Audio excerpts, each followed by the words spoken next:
that's so exciting, and it's so amazingly attractive. Yeah, you're not laughing now, are you? All right. Oh, my shitting arm. Oops. You're smiling already. You must be. If not, you've probably had your shoulders amputated. Just your shoulders, though. They put the arms back in. They just shoved them in the holes. But I paid for that spin. Do you remember as you were a kid? Oh, yeah, I'll tell you what we done once. You know the roundabouts? You know the metal ones? And you know, they're... you wouldn't... I don't think they'd let you have those these days. But they had a metal one, had a wooden box frame. And at the bottom, it had about 4 inches clearance, yeah? And this was up at Eskiff Park, anyone who knows the manor. And what was his name? There was 2 brothers. I thought they were so cool. They looked really, you know, when I was about sort of 12, I thought, yeah, I want to be like them. But looking back, they sort of looked like Billy Idol.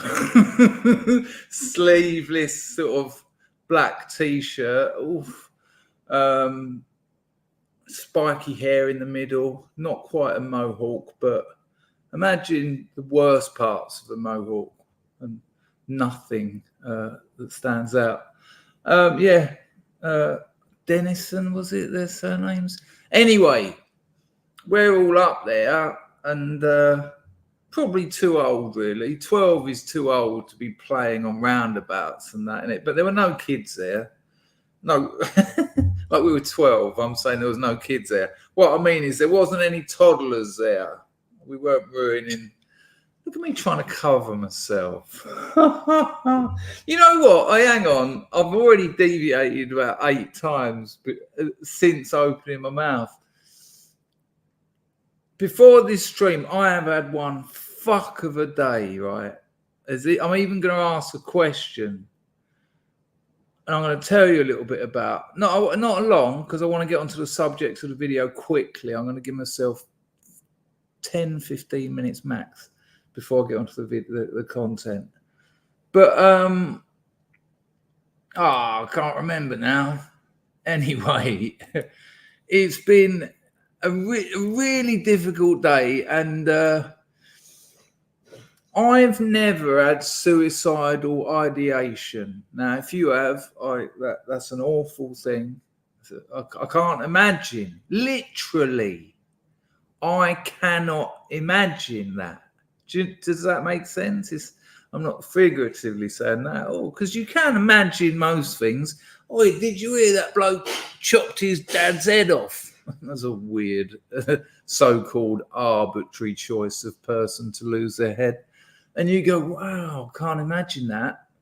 But you can. You can imagine chopping your dad's head off. Do you know what I mean? But I can't remember. Oh, yeah, suicide. But I can't imagine having suicidal ideation because I haven't had it. You know, I know it's imaginary, and we can kind of oppose that to the symbolic, the imaginary and symbolic. Does that work? I don't know. But to actually know what it feels like, give us a 1 in the chat. This is just out of interest. Give us a 1 in the chat if you've ever had suicidal ideation or you've ever thought, you know, you've entertained the idea of suicide. The nearest I got to it, and I think I've told you this before. I've got to stop saying I think I've told you this before. Listen, people, especially OGs, everything I say, just assume you've heard it before a few times. Or am I a bit behind I'm a bit behind the times, am I? You've been doing that for a few years anyway. But I've never had suicide. The nearest I had, I was withdrawing. You'll read about this bit in the novel. It is happening. Talk to me, editor. Nearly. Nearly talk to him. You know what? It's so sad. He's the best bloke for the job, but I think he's drinking too much. I think thankfully he's done most of the heavy lifting. I'm just gonna have to talk to a professional copy editor and proofreader, which is annoying because that's money. That's big money as well, because it's not like it's 100 pages. When I looked on Fiverr before for like when he had his triple heart bypass and he got back on the 2 bottles of scotch a day after a triple heart bypass. I mean, you know, we all make bad decisions. Nobody's perfect. But I started looking elsewhere for people to do this work. Now, the thing with him, we've been working together on it for like 5-6 years. He's the perfect bloke for it. He really is. But I'm starting to maybe have to accept that the work he's done is his limit. That's it. And it was good. It was very necessary work. When someone says to you, rewrite the first 50 pages, as in get rid of the first 50, rewrite them, like they're no good. That's quite important. And I did it, and it just brought everything to life. Because I write chronologically, some of that stuff, certainly the sort of basics of it, you know, the sort of, what would you call it, foundations were written 7-8 years ago. Whereas the stuff towards the end was written last month. Now, the editing process is meant to mitigate the change in that, but also you don't want to overdo that.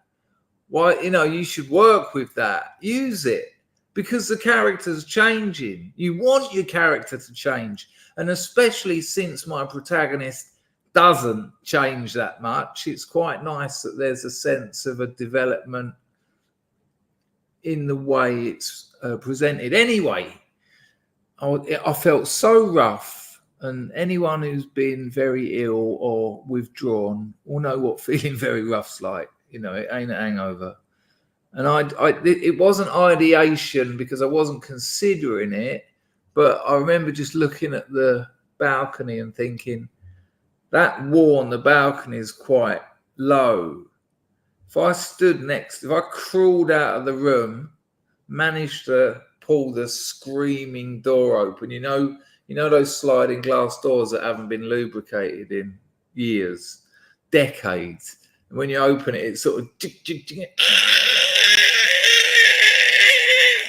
it's like you're opening your own unresolved childhood. Get outside. I thought I could just lean on that wall, and because that's all the strength I had, like gravity. Gravity. That's quite nice. the noose of gravity, and just sort of fall over the wall. I was 3 stories up. And I remember thinking, chances are you'll just break your legs or something and you'll be withdrawing in hospital, non-opiate pain meds.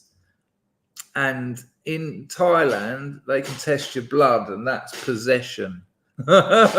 They would have tested my blood. I'd have got it done on about like 5 counts. You can't have that, or that. And that was it. That's my entire experience of suicidal ideation. I'm just going to have I love you, John Palmer, you absolute bastard. Nice one, JP. Nice one, Livy. Shankly's considering it might go somewhere. Yeah, I've got a lot to talk about here, Shankly. I'll be interested to see what you think. Osmeister's on the firm. Nice to see you. Hello, Baz. I actually had that conversation with a mate, and we will get there as well. You know, it needs to. In its present form, we'll get there, but you've nailed it. Hello, Mouse Cat. Where was he? I just see him a minute ago. He hopefully he's still here. Chadsworth's on the firm. Lovely. Eleanor, Wolfie, Sophist. Eleanor, Andrew's on the firm. Right, there's a lot of people, so I can't say hello to everyone, but I will try and catch up with you. Wow, look at all the ones. That's very interesting. Very interesting. Hello, 42. Hello, Nick. Mr. Comstock. Oh, what an absolute pleasure. Humans, John, Jessica. Wow, so much. All for walk. Are you new here? That's a nice thing I'm asking you. It's not like, are you new here? Because this community will welcome you and you'll feel nice then. And just, you don't have to answer, but you'll get welcomed. Hello, JD. Yeah, I've had an hard one. I've had a difficult time. Al's here. He says, hurry up, Dangerfield. I've got to make a music video at dusk in 40 minutes. Tell me about it. I've just finished working. My girlfriend rang me up. She could tell by my manner, my skittishness. And she was like, have you eaten? I was like, yeah. And she went, right. I said, listen, I went to the supermarket last night. I've got food, but I've got to stream. Like, it's 2:30 in the morning here. Started work at 10 this morning. I've just finished work. That is that's a different nightmare. That's where all this thought of ideation, suicidal ideation, come up, because I'm going to circle back to that. But it started making me think. I think at the moment it's probably the hardest it's ever been, my business. And I think it's because I took someone on that I shouldn't have done. But you know, that might be completely wrong. It could be the opposite. Well, not the opposite, but there's a few other factors. But I don't want to get into those kinds of details, but because they're boring. But when I see movies or I read an article and there's a bloke with a wife and some kids or whatever, you know, doing quite well, entrepreneur, 3 or 4 businesses, but then the big one goes down, the income stops, can't pay the mortgage on the massive house or the 3 motors. You know, before, rent them, lovely, you know, get loans out, we can pay them off gradually, live the life of Riley. Kids go to nice private schools, live in a nice area, and the markets can change like that. Markets don't take long to change. I don't mean stock markets, I mean the markets. You know, the pumping heart of our civilization is where people trade. You know, if you think about the evolution of humans, they moved and they went and they realized that they had things that other people didn't have and wanted. And so they were like, well, we really want some of that pepper. That is nice, man. And they were like, we've got fucking loads. We've got more pepper than you could ever need. It's 3,000 miles away, though. What can you give us for the pepper? And they were like, okay, we've got some silk. Let's just say silk. It's where the Silk Road comes from, of course. It's the old trading routes. But some trading routes crossed. They crossed. And people would meet other traders that have got other produce going other ways. And certain people started thinking, hang on, we might as well plot up here. I'm going really, I'm already at 15 minutes. But that geezer's income has gone. He's 45 years old. He's been an entrepreneur all his life. He's out of shape. He's 45. He's got to take his kids out of school and put them in the local state comp that they're not prepared for. You know, they've had it off, really. You know, imagine going to a nice private school where you turn up and it's all nice and you know you're learning at a furious rate. You know, state comps, it's just state comps are designed to just make you stupid. They set them up to make a nation of workers. That's what they're for. They're not there to anyway. So you've got to take your 2 little girls out of their nice cushy schools, and there's nothing wrong with all that. If you take risks in life and if you work 24 hours a day for 5 years to build your business up, yeah, Yes, send your kids to the best schools, of course.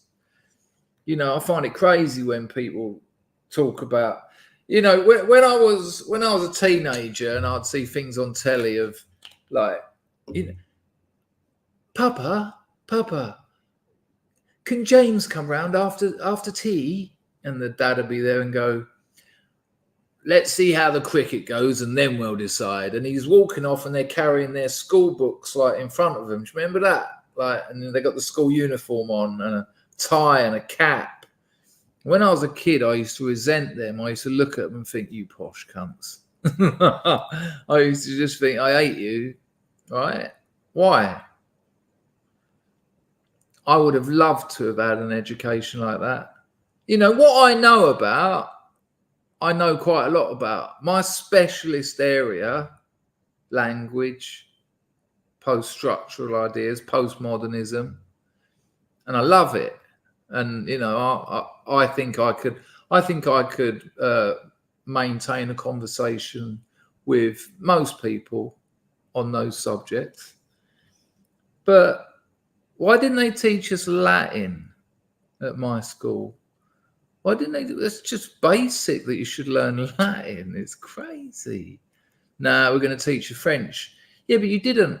You just shoved a textbook in front of us.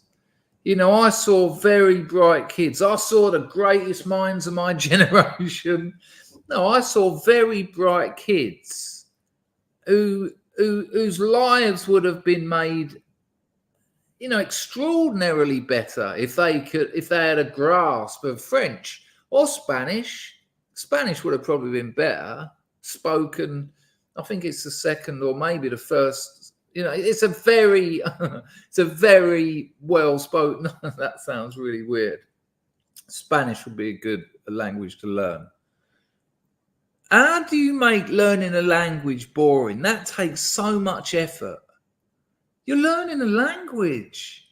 You're learning how to speak. Because when you learn a language, you're not just learning what words they use that are equivalent to yours.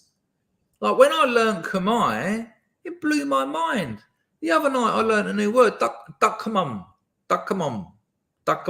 She said, I bought a load of yogurts, right? Dakdalgachu, which is the slightly sour juice of the female cow. That's what that means. So you understand, look at that, just that. The sour juice of the cow or of the I think it even might be something like of the tit, the sour juice of the cow's tit.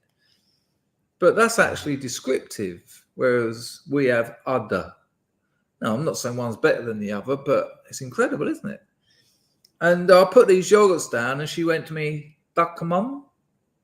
Now, I know that duck means liquid or water. So when she said dakkamum, I went, honey? She went, yeah. Well, she didn't. She went, ja. Women say ja. Men say ba for yes or to agree. They say it all the time. You talk to a Khmer person, they're like, ba, ba, ba, nangai bong, ba, ba, ba, nangai bong, ba, ba, ba, ba. It also means, yeah. It's like, yeah, I suppose. Yeah, all right. Yeah. And it means water from a bee. Duck is water. Kamon is bee. So water, bee, honey. So you start learning about how a country thinks, because language is how we think. We think in words. Try and think without words. You can't do it. You can have feelings, but if you want to tell anyone, including yourself, you have to use words. And when a different country has got a different language, it's fucking fascinating. And yet I saw 35 kids crammed into that Victorian room that had a bit for the fucking ink pen and an inkwell. What? What? Nuts.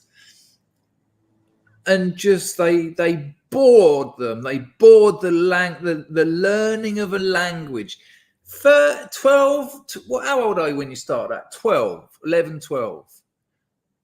You know, boys and girls at that age are desperate. They're curious. Their brains are just like a sponge. Just, you know, give me information. Let me synthesize stuff. Let me learn. But the education system's feminized. But that doesn't mean girls do very well out of it. It's feminized, but it's still shit. You know, I've said that many times, that the education system is feminized and it damages men. It damages boys, which gives you damaged men. But girls don't do very good out of it. It's feminized, but it's shit. And I sat there as an 11-year-old kid looking at 35 children who just had like a lust for life. Even, you know, these are kids that had nothing. Some days they didn't eat. You know, this was, and you could tell. And they intentionally just got a teacher. You know, imagine you had a teacher come in and like, you know,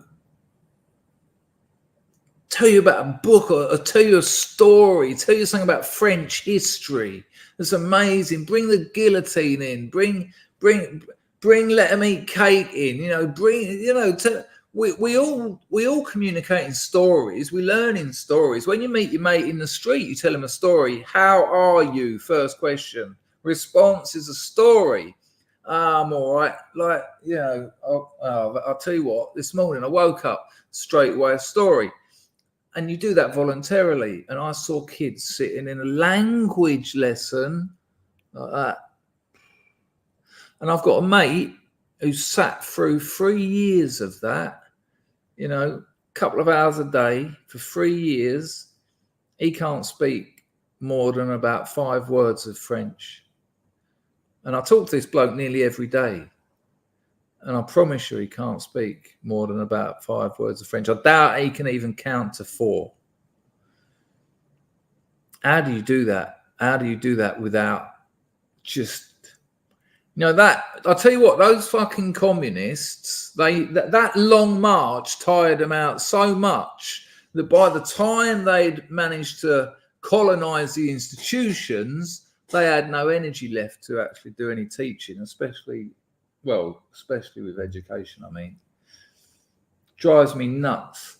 When I had a job that I know I've told this before, but I will get into the main video. But no donations, 24 minutes. You know what? I thought I'd do this stream because you've all been very generous. So I will continue. Hello, Sean. How are you, son? Lovely. Al's waiting for the garden lights to come on. Sean said the internet broke when I made that noise. There you go. Lovely. Mark McCoy's here. Hello, mate. I'll keep this story short for the people who know it. I used to have to go into schools and talk to sixth formers about university life. And I just done an hour's stand-up comedy about university life. You know, when I'd done a school in Camberwell that was all black kids. And I said to him, look, if you're going to go to university, go and visit it before you start committing money to it, because you're going to owe it a fortune. And I said, if you were going to go and buy half a key of skunk, you'd go and check it out, wouldn't you? And they all started cracking up. There you go. That's how you do it. And then and then at another school, some posh bird school, you know, where they're all sitting with their legs crossed, their hands on their knees, all perfectly matching. I had a little silver tray with some like cream tea on it and all that lot. And with them, I took a different angle, obviously. But you inspire them, you know. You explain how to get things out of. Anyway, I go to this one school. It's a Jewish school, right? A Jewish school. Now, the Jews have, thank the Lord. Nice one, IJB. Hola. ¿Cómo estás? Nice one. Saviour. I have got entropy. I'll make sure I've got my entropy open because old blogs might turn up. Should it? Look, it's all gone wrong. Wave a couple of quid in front of him and he's all over the place. Nice one, Bourbon Decay. Bourbon Decay's a wicked name. Been watching you for ages. Have a couple of beers on me. I will do. Thanks for the Lady Godiva. That's amazing. Nice one. So encouraging. People, you can also use this, right? This is really for my Substack, but it's Buy Me a Coffee. You put your phone camera on it and you'll get a link come up. But you can now, I can answer your donation. It's like £3 or something, £5 or anything you want, I think. But I can reply by video. And no, since they brought in the video, I haven't had a donation. It was only a couple of days ago. I do get donations on my Substack. But my Buy Me a Coffee video reply virginity is there to be taken. Right, so listen, I go, thank you, Bourbon Decay. And isn't it weird, Scrubs? Like, Bourbon Decay has been watching for ages, but just lurking. And there must be quite a few of them because there's 95 people watching this. Anglo saves the day. Thoughts on Farage becoming the former UK's leader and standing for MP in Clacton? Is he our man? I'm going to say something controversial, Anglo, on that. Thank you for the donation. You've been very, very generous lately, I have to say. A lot of Scrubs are. The Scrubs are, let's be honest. I think that the right should focus a little bit more on what it's got in common and a little bit less on what it hasn't. And you're not going to get your perfect organization. And I think they should be getting together, mobilizing. There should be people marching through London in the millions every other week. And that could be people from this organization, that organization, this one. They've got things things that anger them about each other. But they're certainly not communists, because the world is in the midst, certainly the West is in the midst of a communist revolution. This is how they happen. When you look at history, especially in books and video, you get the idea that, it's almost like a film. But no, we're in one. America's having one. The southern border in the United States, it's classic communism. Just bring them in, bring in the voters, and it's intentional. It's anyway. So that would be my point, Anglo. I think the right needs to start. What can us, let's say 7 groups, do that helps us all? Or certainly the enemy of my enemy is my friend, at least. It's a starting point. We're not putting up with this, or this. Does everyone here, can we all agree on those 5 points? Yeah?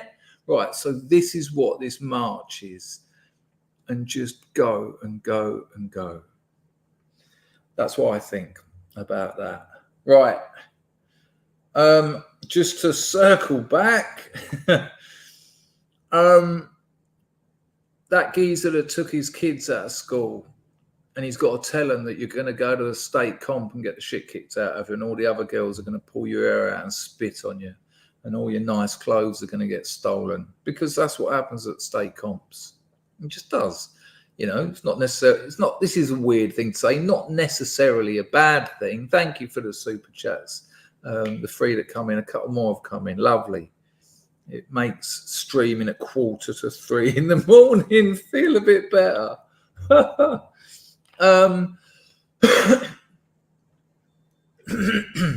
but it does toughen them up a bit. It gives them a sense of what life's going to be like for them, for working people, for working class people. But his missus, all those things that he treated her with, they're all going. Where are they going to live? They've got no money left. Business has gone. He's borrowed loads. Can't pay that back. So everything gets taken. That's what mortgages and lending does to you. And I suddenly just thought, I've never understood, which is different to imagine, but I've never understood why like middle-aged blokes just go and kill themselves. And it's shame. And this is a subject for a different stream, but shame is, for me, is probably young boys are shamed pretty much from birth to death. That's what modern feminized leftist culture does to men. It shames them in every way you can imagine, financially, sexually, in terms of their power. A man's experience of the world is a mitigating of shame. You're probably, I'm sure there'll be a lot of people disagreeing with me, but men try and accumulate wealth, men try and accumulate power. I'm not necessarily talking about fucking governors and multimillionaires, just enough to look after your family. But they do that because there's this ever-present sense of shame that you ain't enough. And with the current anti-white agenda, which is now mainstream discourse, we had to talk in code words 5 years ago, but the anti-white agenda is talked about in like the Telegraph now. Not very favourably, if you know what I mean. Do you remember that article I read about those 3 Asian lads? They were from the Indian subcontinent, and they urinated on 2 African American girls and called them racial slurs. And the article in the New York Times said that was it doesn't matter someone complained that the article didn't say that the boys were from the Indian subcontinent. And the New York Times said that the ethnicity of the boys doesn't matter because they were performing white supremacy. So Indian kids urinating on African American girls is performative white supremacy. Wow. Well, that blew me away when I read it 3 or 4 years ago when it came out. Well, that's come out again. There's another one like that. All these young African American kids who are going nuts at school.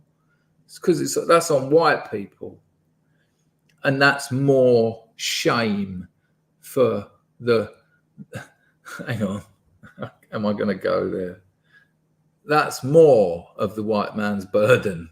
It's shocking, really. Okay, let me. 42's dropped a lady. Smash the like, scrubs. Good call, 42. Lovely. I would bet that 42 would understand what I'm talking about the shaming of men as a weapon, and it's not a weapon against men. It's a weapon against the West. Men of the East haven't got that. They don't drag 7 ton of shame around with them. And that shame weighs you down. It causes you all sorts of problems. Nice one, JP. JP says, democracy is a lie. Neo-fascism now.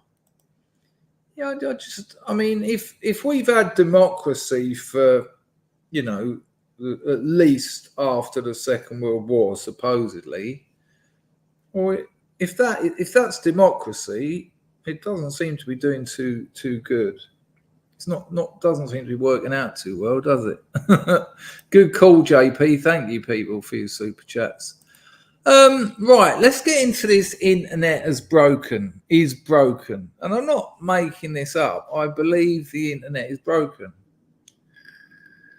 My vape is too. I'm going to mute myself because I've got to have a mega vape, and then I'll start talking. I hate that sound of it sounding like your nan dying in the hospital. Gross. I remember I see a stream once with old Mark on it. What? And he said, who's making that disgusting noise? It weren't me. I went on the stream, but I thought, yeah, it don't sound pleasant, does it? It's like one of those ventilators, isn't it?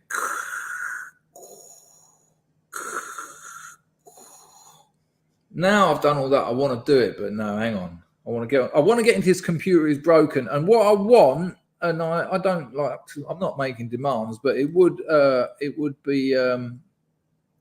Hello, Goy Division. Good to see you. Hello, Baz. Have I said hello to you, Baz? I'm sure I have. I've said hello to you, Ellie. Of course I have. Well, I say of course I have. The truth will set you free here. Hello, Otto. Lovely to see you.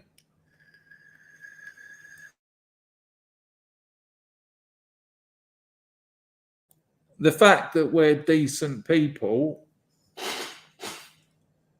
is being used against us, but you'll be surprised how quickly decent people can turn. They just need to be cornered, and we ain't far away from that. Bourbon Decay says, I lifted down a suitcase for a woman today and she appreciated it. I was shocked, but she was a northerner. They're more old-fashioned. I've got a northerner. He's a consultant for my business, and I spoke to him today, and I said to him, I said, mate, he left a message on WhatsApp. I said, you have never sounded so much like John Noakes. Ever. You've never sounded more like John Noakes than in that message. I listened to it back, and there's a little bit of Fred Dibner in there as well. And I said that, and he got back to me and went, no, I'm not going to do an impression of John Noakes. That would be utterly ridiculous. Right. Let's talk about the internet. I have done about 3,000 or 4,000 streams. I've got notes. That's like the third time ever.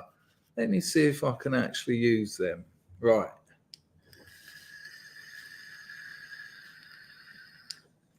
I'm going to give you... Oi, Bourbon Decay. Sean wants to know if you fancied her. I mean, most blokes fancy most women, let's be honest. Hello, Mr. Garland. What a pleasure.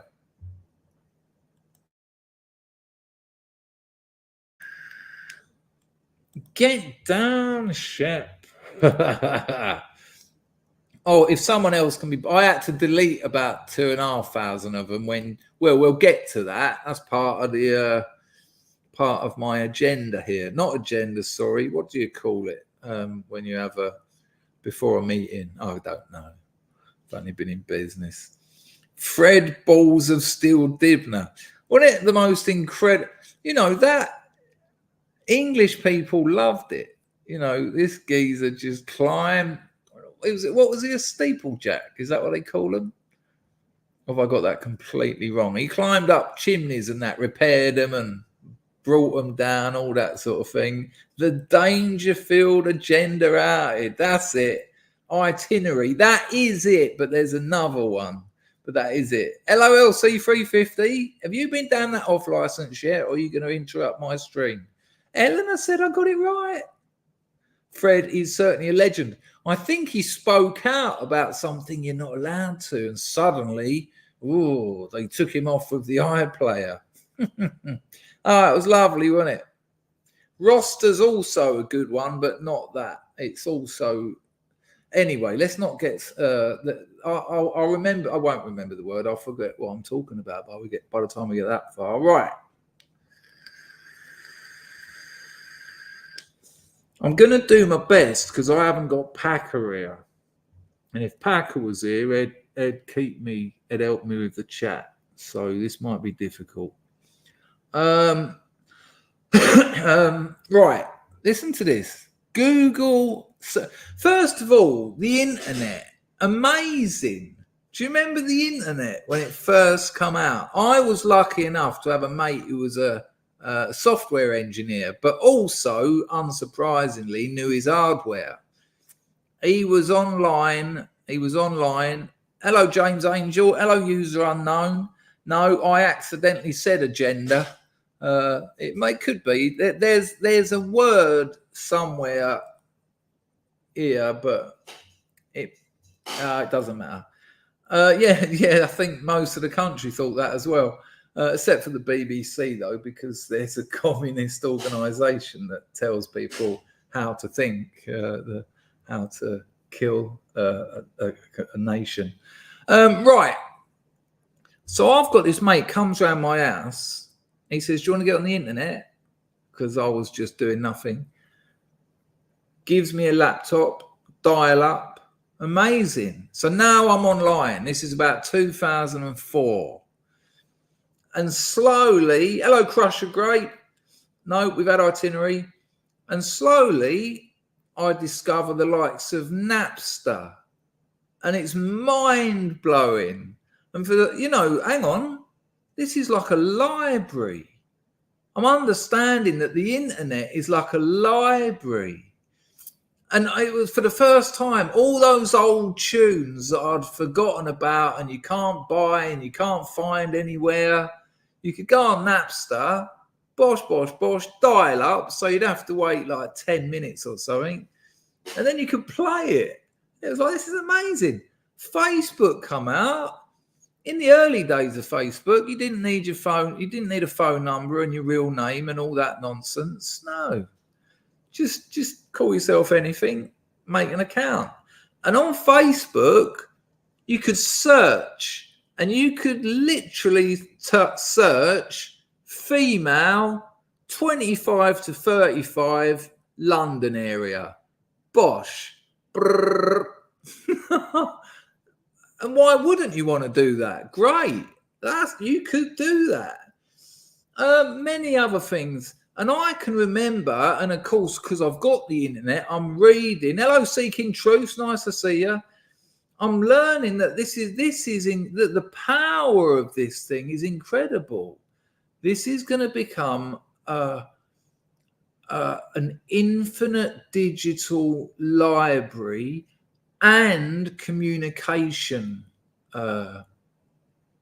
platform. What a change, what a revolution.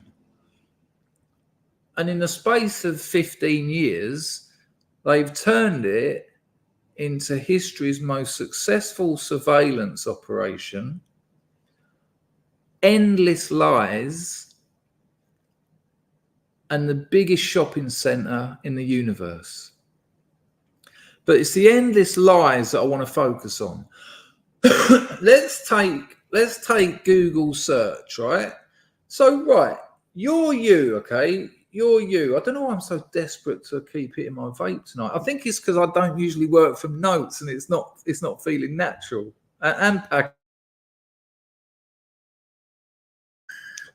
It absolutely ruined the Paul Mags in the bushes industry. It ruined the Paul mag. I used to love Paul mags. I used to love having a mag that was my favourite mag. And then after about 6 months, you'd sort of bit bored. Always used to read them backwards. I like watching the ladies get dressed into their slutty little clothes. A naked woman is like, eh. Right. So when you go, so let's imagine you're anyone, yeah. And you want to buy a new camera. You don't want your phone camera. You want to get into photography. You want to start learning about different lenses, and you want to be a photographer. Right? Maybe you don't want to go to university. You ain't got the money for that, or you've got jobs to eat and and to pay to get a roof over in your shitty little bedsit in Fulham or whatever. But you want to buy a camera, a good starter camera. So you go to Google and you type in what's the best camera for a beginner? Like someone who wants to learn photography, whatever, we all know what a search is.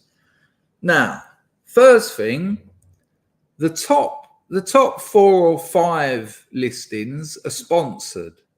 They've been paid for. So they're not going to tell you the best cameras. They're going to tell you their product is the best. And the way that works is you bid on you say how much daily you want to spend on getting in those sponsored listings, and how much on each individual keyword, camera, photography, blah blah blah. And another company said, so you might say, I'll pay £4.50 for the phrase new camera. And then someone else might say, I'll pay £4.60, and someone else says, I'll pay £4.70. And so you can automate it to adjust, and you can have an upper limit and a lower limit. The bottom line is those sponsored searches, you haven't searched the internet to find the best camera. The internet has found you to sell you their product. And so you think, no, fuck that. You learn this. Someone tells you. You watch this. Hello, John Argentina. So you learn this. Someone says, ignore the sponsored links because they've paid to be on page 1. They haven't organically grown the authority. All web pages have an authority score that Google gives them based on their SEO and their SEM, their search engine marketing and their search engine optimization. You don't really need to know what they are at this stage. They're paid. So when you see that number 1 on the first page of Google, and let's be honest, no one goes to page 2. Very rarely. I'm sure a couple of people are going to say, I do. I go to page 4 or 5 sometimes. But it's not the trend, is it? The tendency is page 1. And that you believe, we've been told to think that listing 1 on page 1, they're the people you want to listen to. No, they're the biggest company with the most money. They're the supermarket that's moved into town to put all the little independent businesses out of business, because they've got billions in the bank. They've got a limitless funds to bid on the keywords, on the search terms. They've probably got like 1,000 search terms to just make sure it's covered. They're covered. So you learn that. So you think, no, fuck that. I'm going to go to the organic searches. So organic searches, once you see all the ones that have said sponsored, you go down and then it stops. There's no more sponsored ones. So then you're like, right, these are the people that have got there by writing good content. They write a blog every couple of weeks. They got new stuff. They got loads of other websites linking to them because they're considered an authority on the subject. But you pay companies to game your organic authority. It's much the same as the sponsored ones. You give me a business and a decent budget, I'll have the top of the organic listings in about a year, 6 months maybe, depending on what the area is. If it's very niche, I could probably do it in a couple of weeks. A couple of months. But, and if it's something very common, it's going to take a bit longer.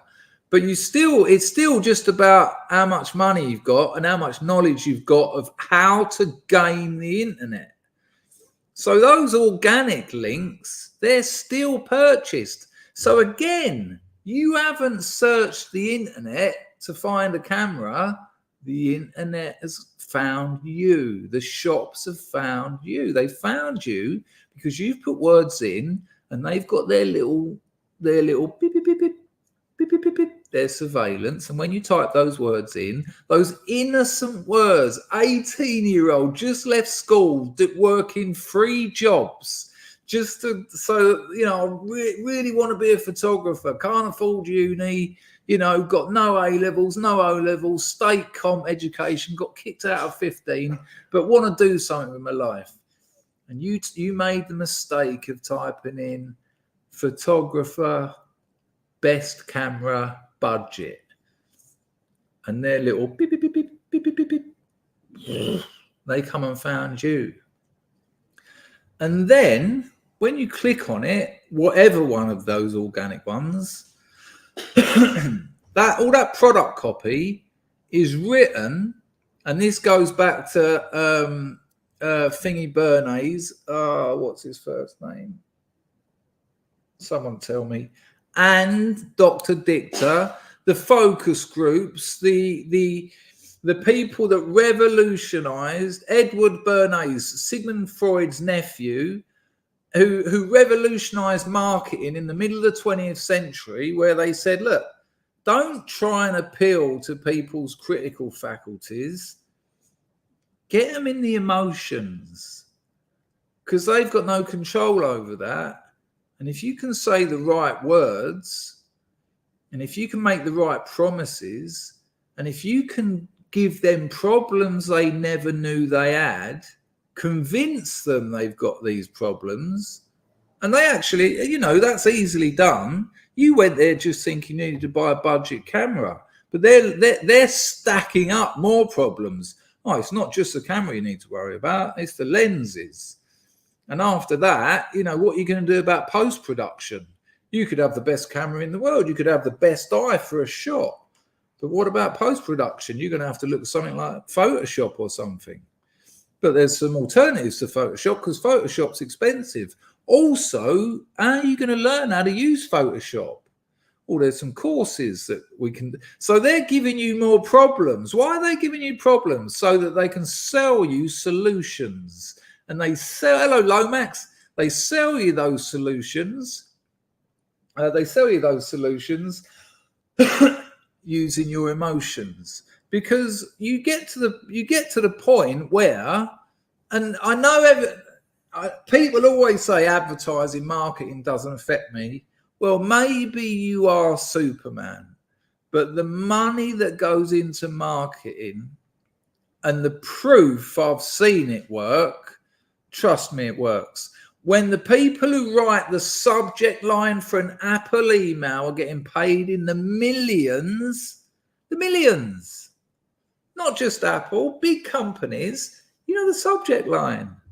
You know, when you open your email and it says, you know, special offer today only. Well, some people get paid millions to write. I'm not talking about $1 million for a year's work.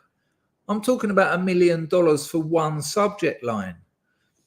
Because if their mailing list is 20 million people, and you can get 10% more people to open it, and that 10 and 5% of them spend over the next year £1,500, £2,000, whatever, it's worth it. It's worth it. And there are people who are absolute geniuses at this stuff, and they test it. They test the product copy as well. You know, they'll have websites you'll go to where there's actually 2 or 3 websites. You think it's just the same website, but some days you'll go there and the sales copy is different to the day before. And they get analysts and they get computers. Now they get AI and data management software, and they just plug it in. Okay, this one has got a 30% higher conversion rate. By conversion, I mean a visitor to the store has converted into a purchase. Well, this copy's got a 30% higher conversion rate than the other 2. We'll stick with this. But then that even gets, more refined and finessed. All right, now we've got this one. Now, what about if we change this word? What about Right, so there's some very basic things. Call to action. So that'll be buy now. That's your classic call to action. It's a very boring one, but sometimes they'll change that buy now to something like join the professionals. You know, get your career started. And there's people who get paid millions of pounds to write those as well. Because buy now's, you know, it's 2010, and they test it, and they test it and test it and test it. When you get an email, they'll have sometimes sent out with emails. A/B testing is the very basic version. They send out 2 emails. So say they've got 1 million people on their mailing list. 10% of the mailing list get one email subject line, 10% get the other subject line. And then they give that 2 or 3 hours to see what subject line caused more people to open the email and then click the email to go to the shop. And then whatever one wins, this is all automated, whatever one wins, that's what the remaining 80% of the mailing list, that's the email they get. And this stuff is tested over years and years and years with the same customer base, because if you're a specialist in photography and cameras, you know, you want data, and people sell your data. You know, if you're talking about photography on Facebook, if you've got if you're a member of a photography forum on Facebook, that data is sold to these companies, and it literally, oh no, we got 600,000 people who regularly contribute to forums about photography. Do you want to do some business with that, with those people, with their data? See what they're buying, see what they're saying, see what triggers them, see what gets them going. And this is happening all over the place. And so that organic list is just as contrived and sponsored. It isn't sponsored in the way it's not the same word, but you're not getting an actual legitimate, honest search. You're getting a curated search that's been based on years of testing, years of practice, loads of data regulation and management, and doing whatever they can to get that money out of your pockets. Now, you might then think, right, this is no good. Excuse me. This is no good. What I'm going to do is I'm going to go somewhere that I can trust, like, you know, PC World, or Wired, or, you know, like a magazine that's had years of sort of social proof, they call it. You know, well, everyone knows, you know, everyone knows the Telegraph, everyone knows the Times. You know, I'll see if I can find an article on Wired, or you know, a famous technology magazine like Felix Dennis's Stuff, right? So you type in again. So you think, right, I'm not doing all that. You're going to go direct to someone that you know has got social proof that you can trust. You can throw trust out the window with the internet. There's none there. Don't go for it. So you go there, and it's got best 10 cameras, budget cameras in 2024. And at the bottom, it will say, because it has to by law at the moment, this magazine may receive a percentage of any purchases made. So hang on a minute. Do you think they're going to tell you those cameras are crap? Well, we tested this Canon, blah, blah, blah, blah. To be honest with you, I wouldn't use it to wipe my ass. Next one.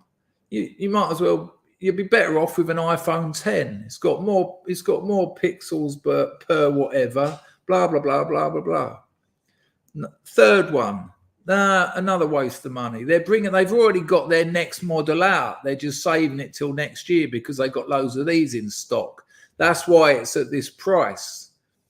But if you wait till next year, no, they're not going to tell you that, because they've been offered a really good price because the company needs to get rid of that stock.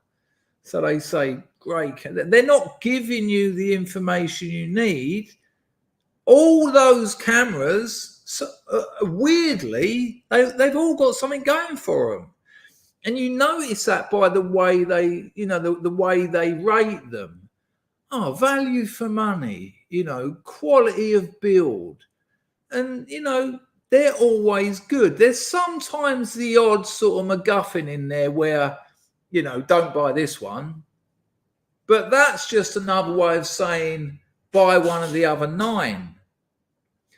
Right, so we can see that we just wanted to fucking get some information about a camera. Some poor 18-year-old's trying to make a living, trying to learn how to be a photographer. And so far, he's just getting bullshitted. So he thinks, I know. I'll go to a YouTube channel that deals in photography, someone who's passionate about photography, who's got a channel about it. So you go to YouTube. Photography. Now, straight away, YouTube are going to promote to you the channel that gets them the most revenue. Why? Come on. Why do you think? I don't need to explain that. They're the ones that are getting promoted, the ones that are going to get the most money to YouTube. How do they do that? Advertising, all manner of ways. And so you go to this bloke, he's had his photography channel up for 10 years, and there's a video you see, and it says, without doubt, the best budget camera for 2024. And you think, perfect, click. But he needs to say that, because otherwise people won't click. If he says, this is an averagely good camera for beginners, no one's clicking that, because the other people are employing companies and employing individuals that write their video titles to get the most clicks. And he's doing the same. He'll tell you about it, and he'll say, and if you want to buy this camera, use the link in the description. We've all seen it. But do you remember even 5 years ago, it was sort of here and there. Now it's nearly every video. Don't forget, if you're interested, there's a link in the description, www.budgetcameras/ whatever the influencer's name is, because it's his job. YouTube didn't used to be people's job, so he's a salesman, but he's all right. He's a mate, isn't he? And the thing is, he will tell you truths. He'll tell you the truth about things. He'll make sort of 3 out of 5 videos where he's slagging things off and telling you about this and how this company stitched these people up and how the new lens from so-and-so is actually not worth it. Yeah, and that's all true. But that's like an inoculation. So that when it comes to the one where he's got his affiliate link, you can trust him. Look, he's not always trying to sell his cameras. He's been slagging them off. So when it's actually him just selling it, bosh, there you go. So YouTube and Google, the 2 biggest search engines on the planet, and not by a little bit, they dominate the space. YouTube isn't even a search engine, is it? It's a it was a video hosting platform. But it's the second most used place people go to search to get information about things. And about 90% of it is a shop. Now, I haven't got a problem with people selling stuff on the internet. I do it myself. I've done it. That's been my living for 20 years. You know, people know I don't make a secret that I like to get donations. I do a lot of streams. I told you last week, if your generosity will be repaid with more streams. You were very generous last week, and that's why I'm now streaming at 3:30 in the morning after a 15-hour working day, because that's fair's fair. So I haven't got a problem with people earning money on the internet. It's just the fact that you can't actually get information anymore. You can't get information from the internet. I mean, you know, hashtag not all the time, but you've got to know people who've been like in the game for 20 years. You know, it'll be all us old people. The boomers who are getting the piss taken out of them for not knowing how to use computers. Yeah, but we still know the websites, what websites to go to if you actually want to get some information, although they are disappearing. Why? They can't compete. They don't get clicks. YouTube doesn't promote them because they don't earn them any money. So that's your basic internet search. It's broken, it's fucked, it's a con, it's a confidence trick, it's a racket. Now, look at that now we consider Amazon. Amazon, which has got 50% of this is Amazon.com I'm talking about. It's got 50% of the American consumer durable market. Yes, sometimes it's 51%. Yeah, sometimes it's 49%. I mean, search for it and go, oh, well, it says here it's 48%. But, you know, that's the rough figure. Half of the American market for consumer durables. That's terrifying. Because Amazon's the same. Amazon is the same. It's gamed. When you put a listing on eBay, it's just your listing.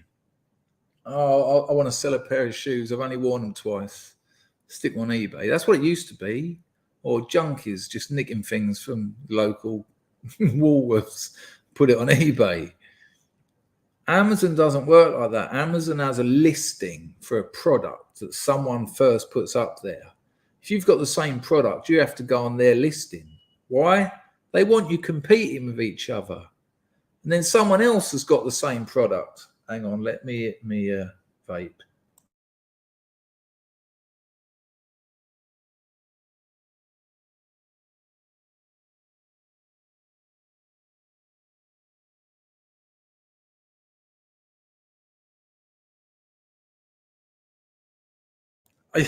Anglo said, I reckon I've got shares in your Mrs. Water Buffalo. I'll tell you what, I reckon you own about half of her tin shed out in the provinces, and you are welcome to come out.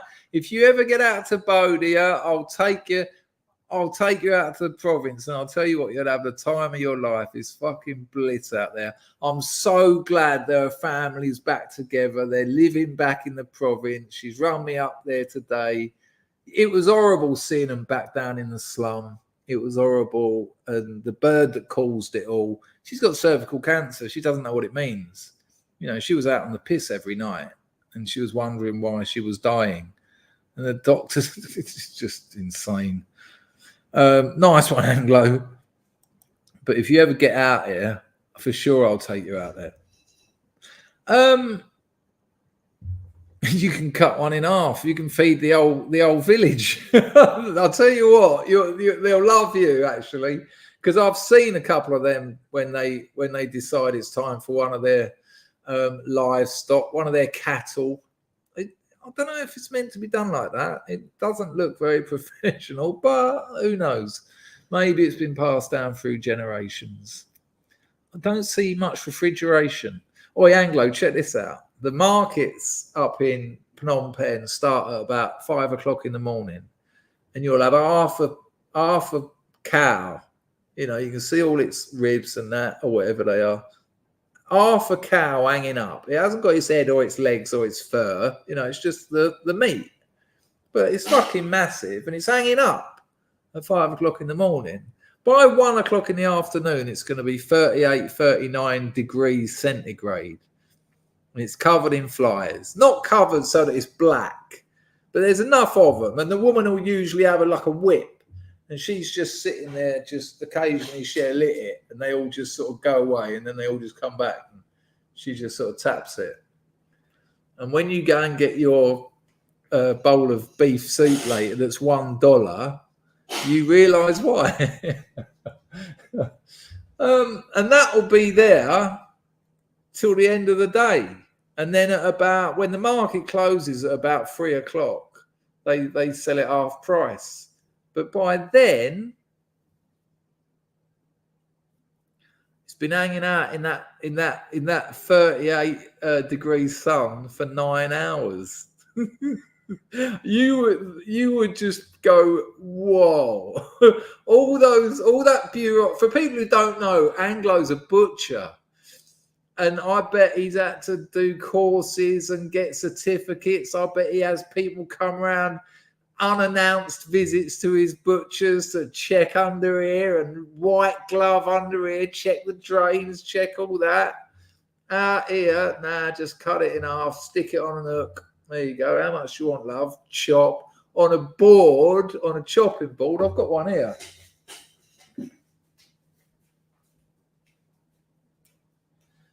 On one of these big boys,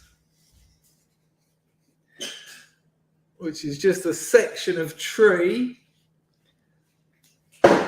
And of course, when you get a bit of that meat down and they got their big meat cleavers and they whack into it and then whack into it, stick it in the scales, and then the person, they negotiate a price. Yeah, no problem. Wraps it in a bit of paper, gives it to her.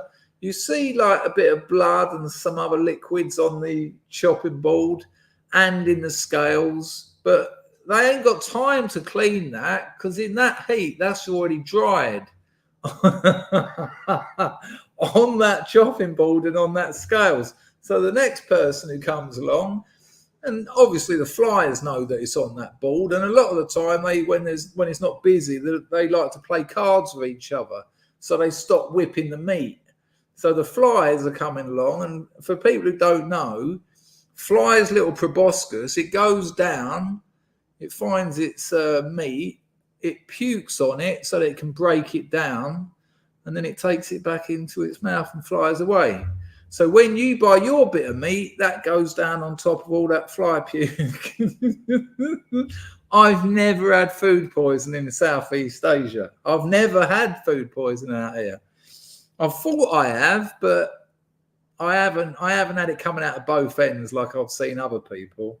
I had my girlfriend once, one of the most beautiful women I've ever... you know the rest of that sentence. But when she was on the toilet and I was holding the bucket, you know, I could see her waist getting thinner as... I don't know if she ever quite recovered from that. Hang on, vape hit.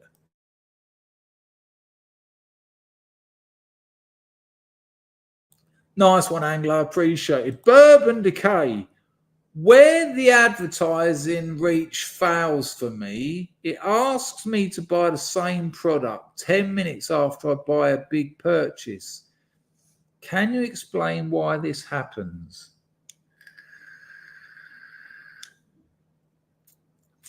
Right, well, there's I don't know.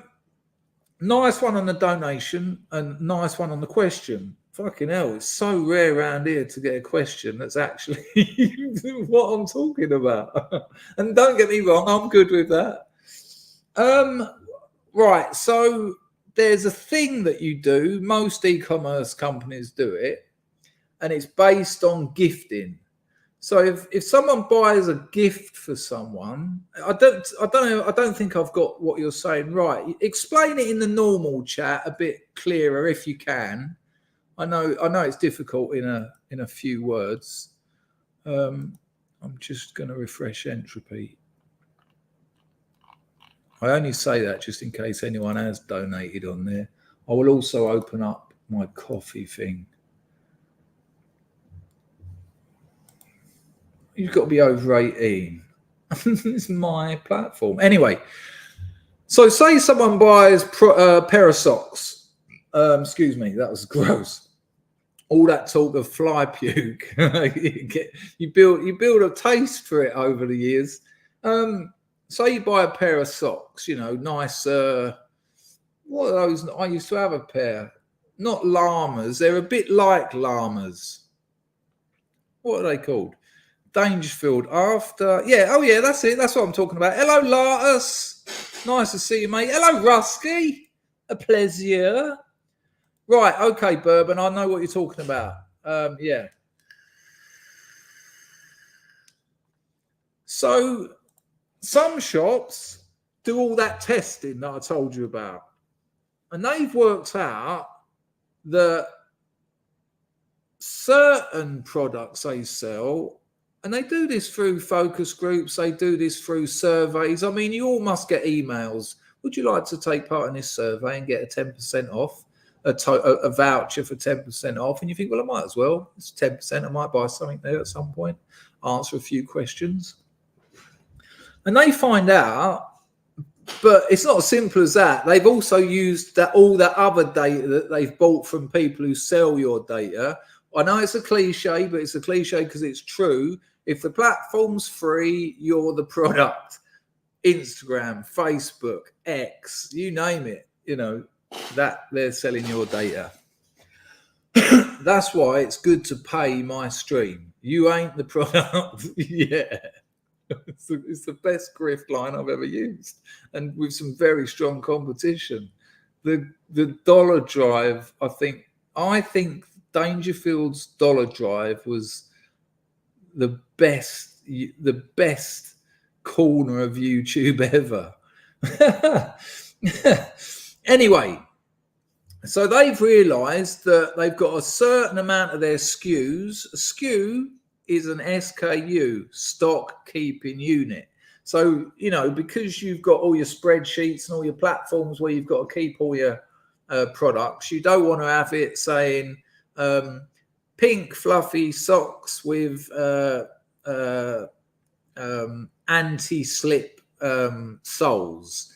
So you have a SKU for that, and it might be PFS, pink fluffy socks, right? And they've worked out that 80-90% of people who buy the PFS, and about another 50 or another 1,000 of their SKUs, they're gifts. People are buying them to give to people. So we're thinking Father's Day, Mother's Day, Black Friday, Cyber Monday, and the 2 months building up to Christmas. So you go there and you buy that product, and you're talking about at checkout, aren't you? You get to the checkout and the socks are 20 quid plus VAT. You select what postage you want, free or tracked or courier, whatever. Bosh, bosh, bosh. Put in your details, credit card details, debit card details, bang, you've bought it. And then a thing comes up.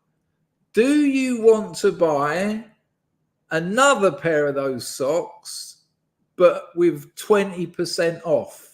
Is that what you're talking about? Confirm that that's what you're talking about.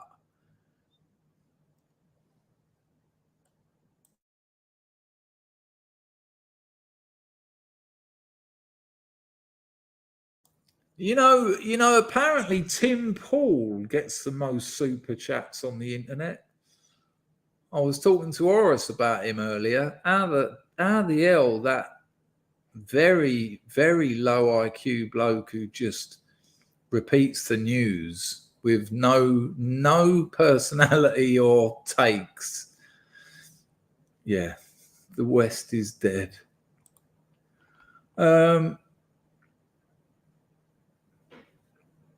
They try the same shop. They try and sell me TV a week after I bought one.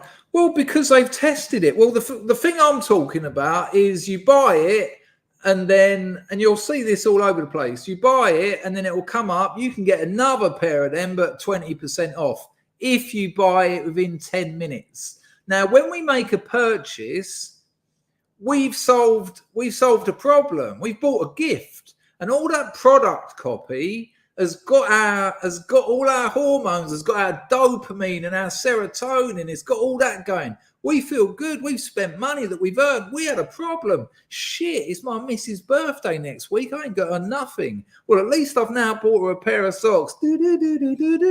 All those problems I told you that you didn't realise you had, that they've now solved for you.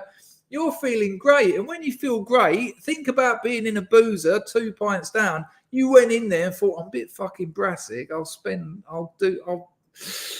buy 2 or 3 beers and I'll go home. But after 2 or 3, you're feeling great. You spend a week's wages. So that's why in the example I'm giving, we'll sell you another pair of those at 20% discount if you buy within the next 5 minutes. Because you're vulnerable. And you think, well, actually 20% off, so I paid 20 quid for them. So actually that's 16 quid now. And I'll tell you what, I can give a pair of them to my sister. It's her birthday next month. And I'll save myself 4 quid. Oh, I've just qualified for free shipping because 20 plus 16 is 36 and it's free shipping over 35. And don't think that's accidental. That's all that maths has well been done in advance. So you're saving 4 quid on the product, you're saving 5 quid on the shipping. They tell you you've saved £9.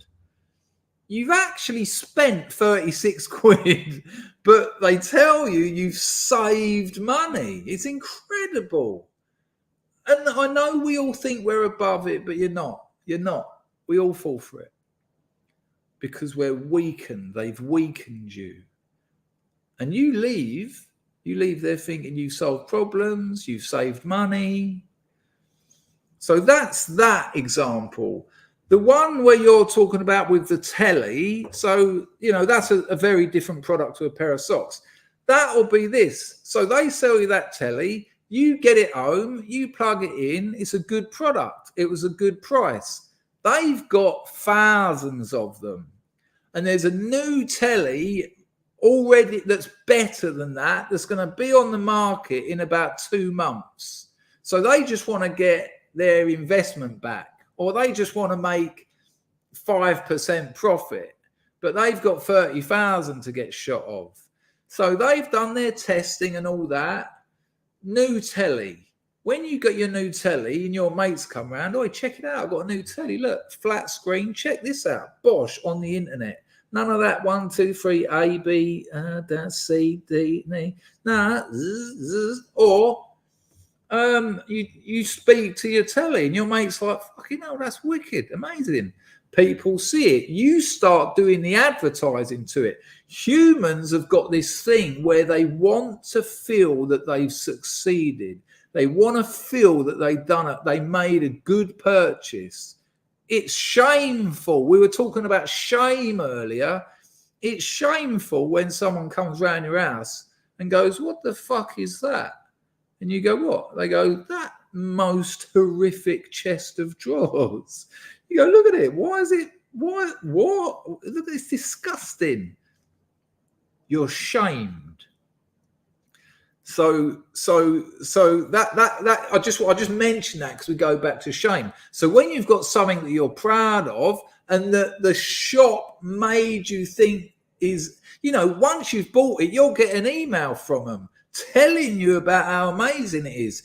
They'll send you an ebook telling you all sorts of things about it. They'll send you to a YouTube channel that talks about how to use it, how to get the most out of it. They'll have their own company writing comments. I bought one of these 4 months ago. Best thing I ever did.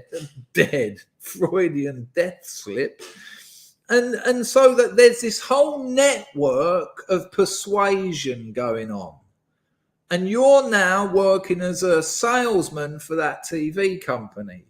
And then when you get that email 10 days later or whatever, that telly you bought, because you're now one of our 3-star customers, or you're on our VIP list, it sounds trite, but this stuff works.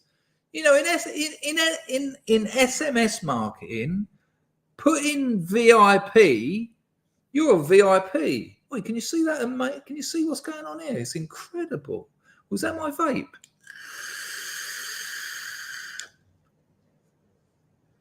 I think it might take a bit of time to materialize in the real. Oh, maybe I'll put my head over it and then it takes a bit of time to. No, I've got a ghost. So if they're offering you a discount, which I imagine they are, then you're working as a salesman for them. You say to your mate's like, "That's an amazing telly." They're well impressed with it. And you say, "Well, weirdly enough, I got an email today, and if you buy it within the next week, you get 30% off. We can go halves on that if you want. We'll take 15% each. You've earned money. You've earned 15%. You bought that telly for 500 quid. You paid a monkey for it. But now they're offering it to you for 30% off, which is 30% off 500, 600, 300 quid. So you go halves on that. You have 150. They'll say that in the email. They'll say, go save that £300.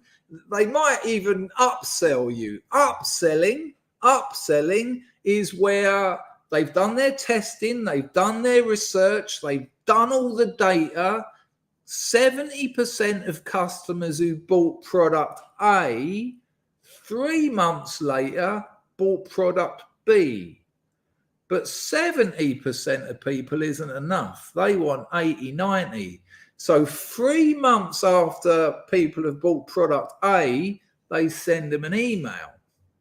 And they send them it with a discount. And they word it based on all the research and all that they've done. There's no getting away from it, man. The internet is a shop, and it's a shop that lies. Hashtag not all. Right, where are we going next?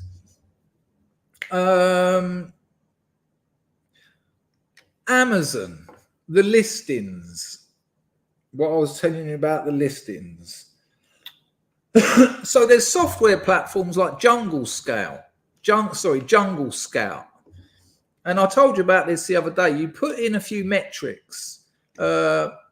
Lowest price, highest price, how many units it's selling a day. You just set all your sliders, all your different metrics, and it will tell you. So you want to know all the products on amazon.co.uk that are selling more than 100 units a day, but less than 500 because you haven't got the ability to dispatch that amount. You reckon you can maximum 500, but minimum 100 for the money. You want it to have a profit margin of at least 40%, and that's net profit. So your net profit margin. So you put in all these metrics in: 500 maximum sell, 100 minimum sell, 40% profit margin. I only want three other people on the listing I think I can cope with. And then, there's a load of other metrics. You can choose how many you want to fill in and how many you don't. And then Jungle Scout will list all the products on Amazon that match the metrics you put in. Now, you're thinking, well, so what?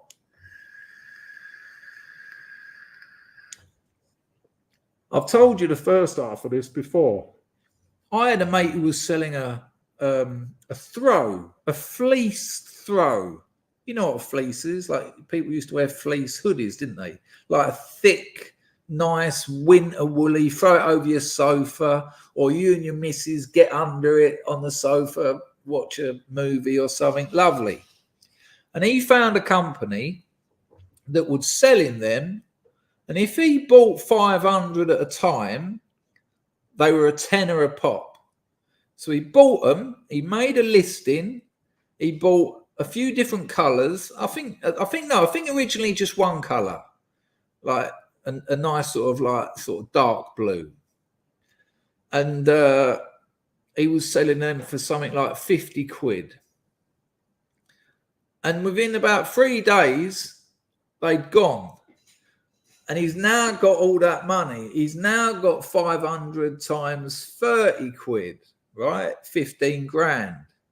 So then he gets back to the company, the supplier. Now, suppliers, anyone watching this can find a Chinese supplier to get you whatever you want in about 20 minutes. Easy. It's easy. And it's easy because they want you to find them. There's no barrier to entry. There used to be, but there isn't anymore. I mean, put a 1 in the chat. Hello, Anthony Davey. Put a 1 in the chat if you've had AliExpress advertised to you on YouTube in the last week. They are smashing it. It is everywhere. So there's no barrier to entry. So then he's got 15 grand. He didn't have that to start off with. So now he's like, well, hang on a minute. If I buy 15 grand's worth, how much will you do me them for? And they're like, well, half the price of before. Sweet, buys them. So because he's paid half price, he put the price up in Amazon because they went so quickly, he knew there was a demand for them. He made them 50 quid a pop, not 30 quid. He's paying about £2 each for them. Sold in about a week. And now he's got loads more money. He's got loads more. So then he gets back to him, right, how much? In the end, he's paying 50p for one of these throws that he's selling for 80 quid. Right. Then someone gets on Jungle Scout. And this is a big company. And all they do is use software like Jungle Scout. Here, I'll get Jungle Scout up. I won't get my account up because just to show you what I'm talking about. And there's more. There are more than Jungle. There are more platforms than Jungle Scout. It's just a particularly good one. More than 1 million people use this, by the way. Hang on.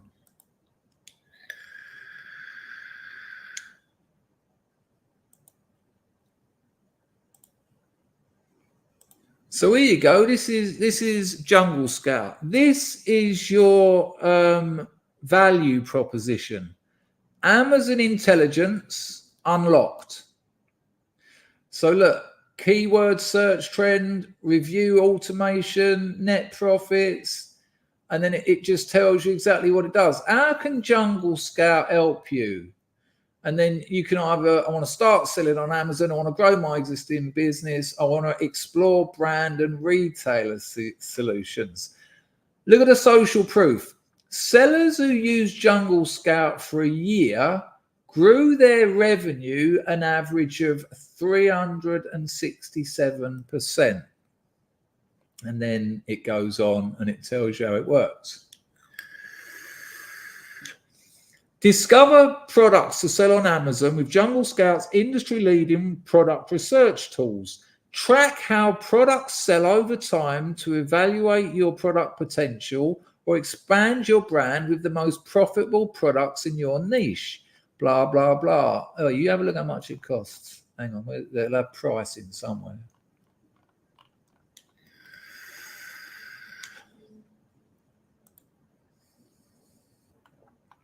There you go. You can get that for 29 quid a month. That's $350 a year. Look at that. Track 50 products, access 10 marketplaces. So that means like Amazon.com, which is the US, Amazon.co.uk, blah, blah, blah, blah, blah, blah, blah, blah, blah, blah, blah, blah, eBay, whatever. But I think it's Amazon. I think it's specific to Amazon Jungle Scout. Right. So this geezer got to the point where, I know it's a Scrubs meme, but he was doing 30 grand a month. That's what, do you remember Scrubs? That's where this come from, this story. And all he was doing, it was a direct debit. The company sent the products. They dealt with all the shipping and everything. straight to Amazon. Amazon do a thing called FBA, fulfilled by Amazon. So when the customer makes a purchase, Amazon send it. If it doesn't arrive, Amazon deal with all that. They'll send another one. And, they'll keep an eye out for people who are trying to rip you off. And vendors get ripped off on Amazon all the time. It's so buyer-centric, but they don't care about people going out of business because they're making billions. And then one day, because he was the only bloke selling these fleeces on Amazon, and he had his nice 30 grand, and he stopped there. He was good with that. I mean, you can understand that he's all right with that. What's that? It's just short of 400,000 a year. And all he was doing, automated, was the money was being taken out of his bank. The company in China sent it to Amazon. Amazon sold it all. I mean, he had to do a little bit at the beginning to make the listing and, get an account and get his Jungle Scout and blah, blah, blah. And he was just living pretty, touring the world at end of every month. Some months it was 35 foul. Some months it was 40 foul. Sometimes, I've only done 27 foul. And when you're paying a couple of quid each for them, that 30 foul is pretty much, out of 30 foul, you're looking at about 29,000 profit. Yes, you got to pay tax on that, but, tax is government thievery, and it's just, you just have to deal with it. But someone on Jungle Scout found that, someone whose job it is for a company that have got 20 mil sitting in the bank. They employed someone who was an Amazon expert. That would have been the job advert. Amazon retailer, familiar with this platform, this platform, this platform, and this platform, required for purchasing and FBA. So he gets his Jungle Scout out and he's sitting at home, doesn't even have to go to the office. And he's sitting at home and he finds this bloke with these fleeces. And he's like, fucking hell, that's all right, isn't it? So he goes to the company and he says, so how much will you do them for if I buy? Oh, another thing I haven't told you, that bloke who had it all automated, Amazon email him. Well, they don't email him. It's on the dashboard, but he sets it up so he gets an email alert. They tell him how many they want him to send them every month.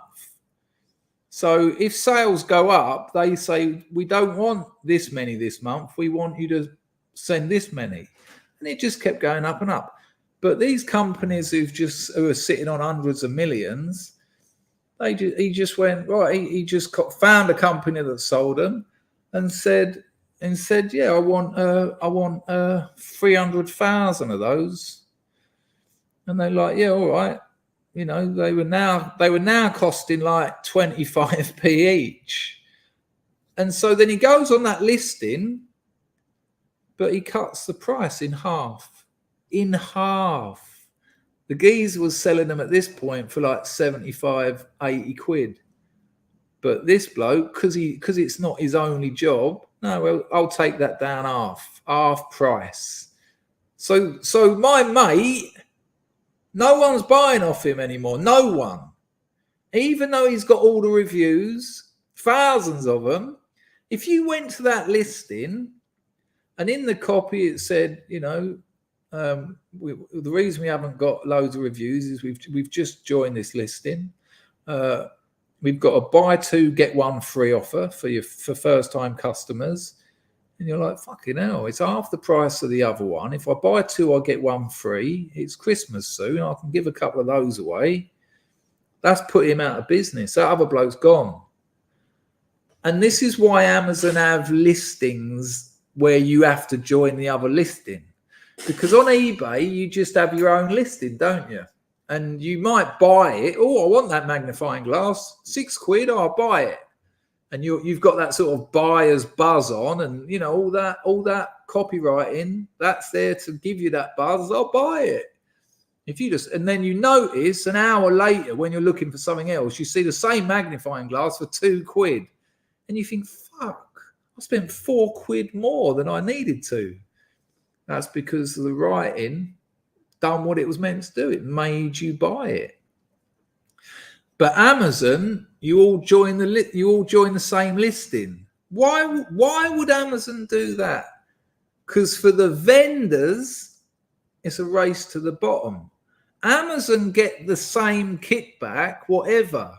If it's FBA fulfilled by Amazon, and we're gonna shift one of these for you, we want a £5. All right. So whether you're selling them for £30 or £80, Amazon get their £5. So the vendors, they're just racing to the bottom. When it was just him, £80 a pop.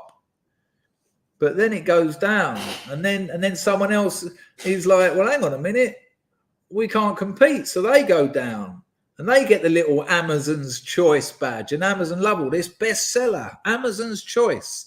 And sometimes on a listing, you'll see Amazon's Choice on one of them and bestseller on another one, and it's like, oh.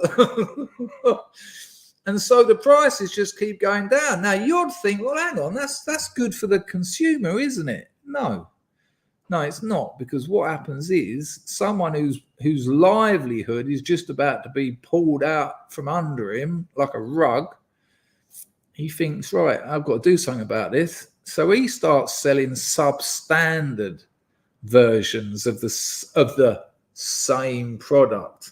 It is still a blue or a red or a yellow, you know, by now there's like 5-10 colors to choose from.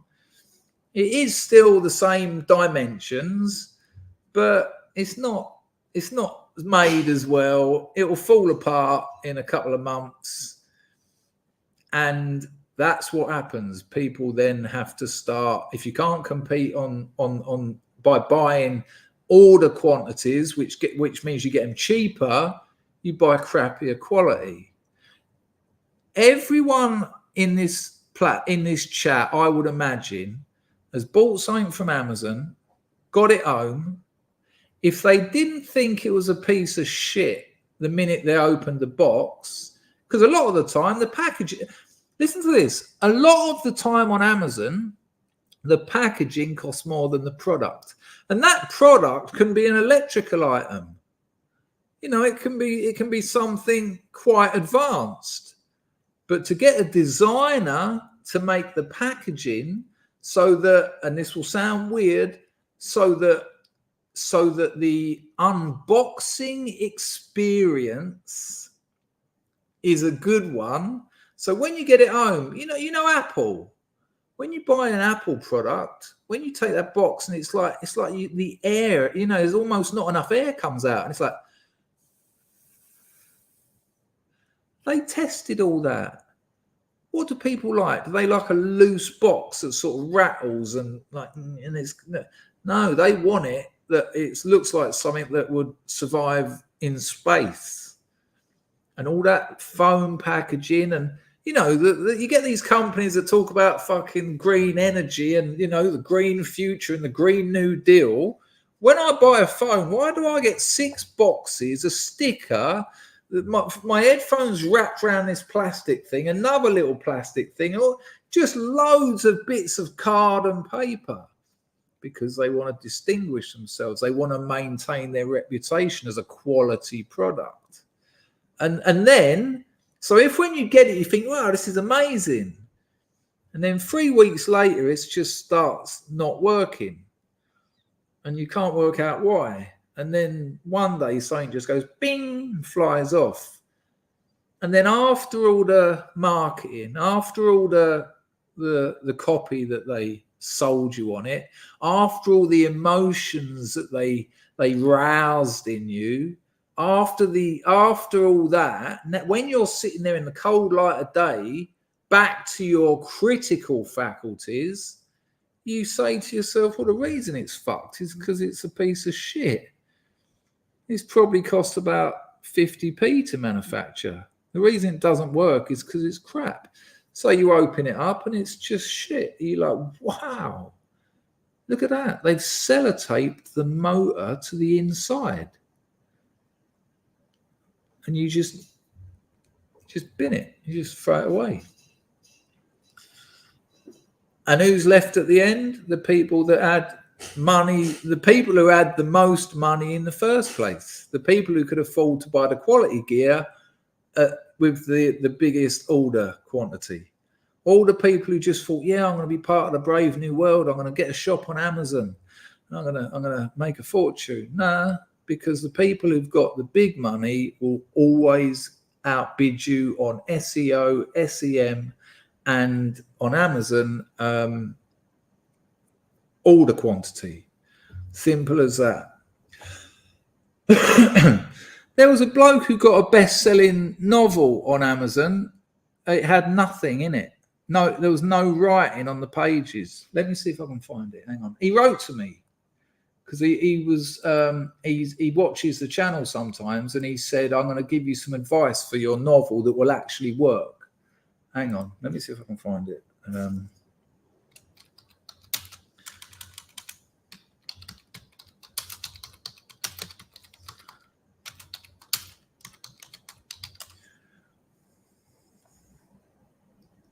Here we go.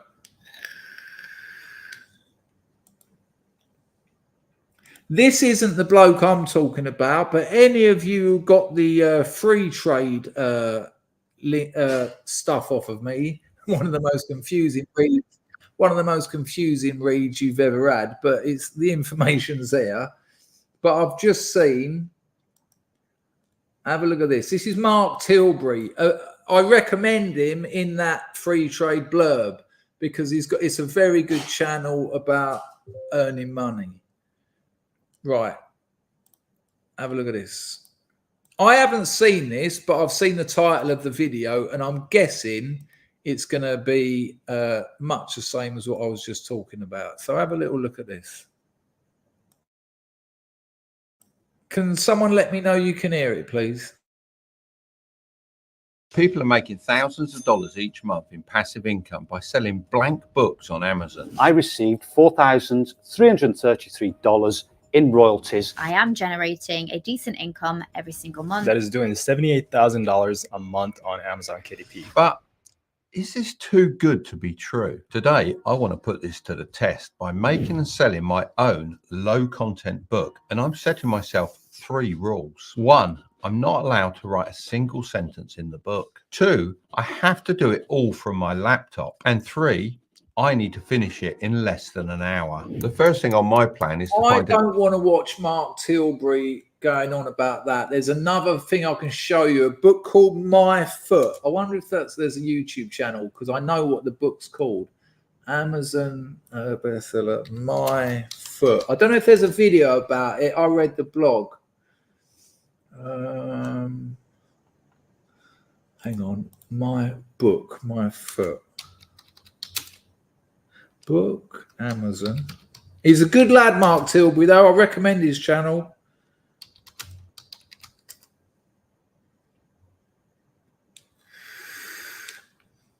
Oh, man. They might have got shot of it.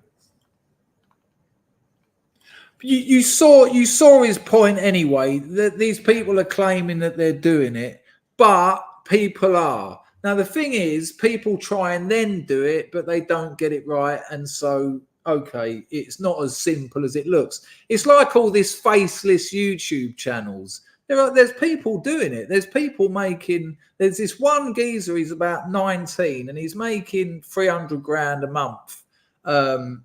What's he doing? Faceless YouTube channels, you know, all AI. But it is work. He has to employ a team of editors. He has to employ people who are professional thumbnail makers. You know, it's not as simple as just getting Midjourney and ChatGPT, which is what the YouTubers pretend it is. But this geezer took a photo of his foot. Hang on, let me see if I can find it. Yeah, I found it. Oh, please don't be behind a paywall, you bastards.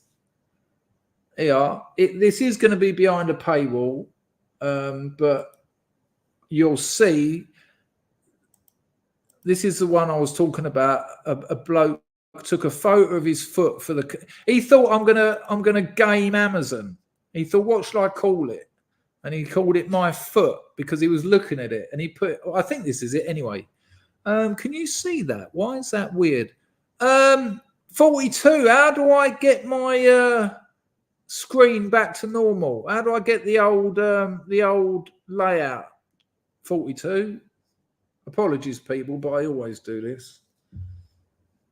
I'm about that big in the middle of the screen over here, and I can't. And last time, 42 gave me 2 very simple instructions, and I got it all back. What's going on with GameStop at the moment? I see that it's back on. I see someone invested like a few mil in it or something.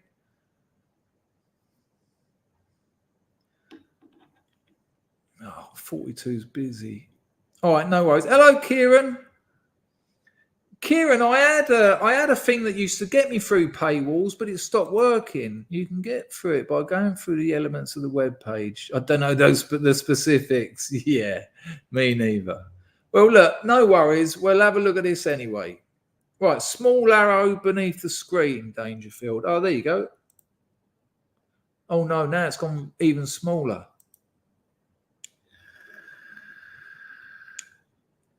I suppose I'll have to deal with that. Nice one, 42. Right, so check this out, people. I'll tell you what I'll do. I'll get rid of my head and the page will, oh, for fuck's sake, the page will be a bit bigger. Right, there you go.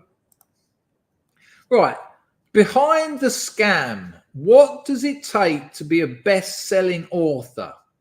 $3 and 5 minutes. Now, before we go into this, the New York Times bestseller list, which is considered the sort of, that's the one you want. Whenever you see someone interviewed about their new book, excuse me, that'll be the first thing they say. Tell us about your new book. Yeah, well, it's a New York Times bestseller. New York Times bestseller list isn't based on sales. There's been books on the New York Times bestseller list that have sold less than 100 copies. And they've been on it for like weeks. It's just people asking, oh, hello, mate. We've been mates for years and we were at Yale together. I've got this book out. It's all right. It ain't all that. But my other mate, who's a very famous writer, he wrote the blurb on the back. So, yeah, no problem. We'll get you a couple of weeks on the list. My mate Fat Tony had a book on the New York Times bestseller list. I mean, I like Fat Tony, but writer he isn't. Here you go. I would like to tell you about the biggest lie in book publishing. It's the word bestseller. And I said that earlier, didn't I, about the internet? It's lies. It's a massive shop and it's full of lies. Right, hang on.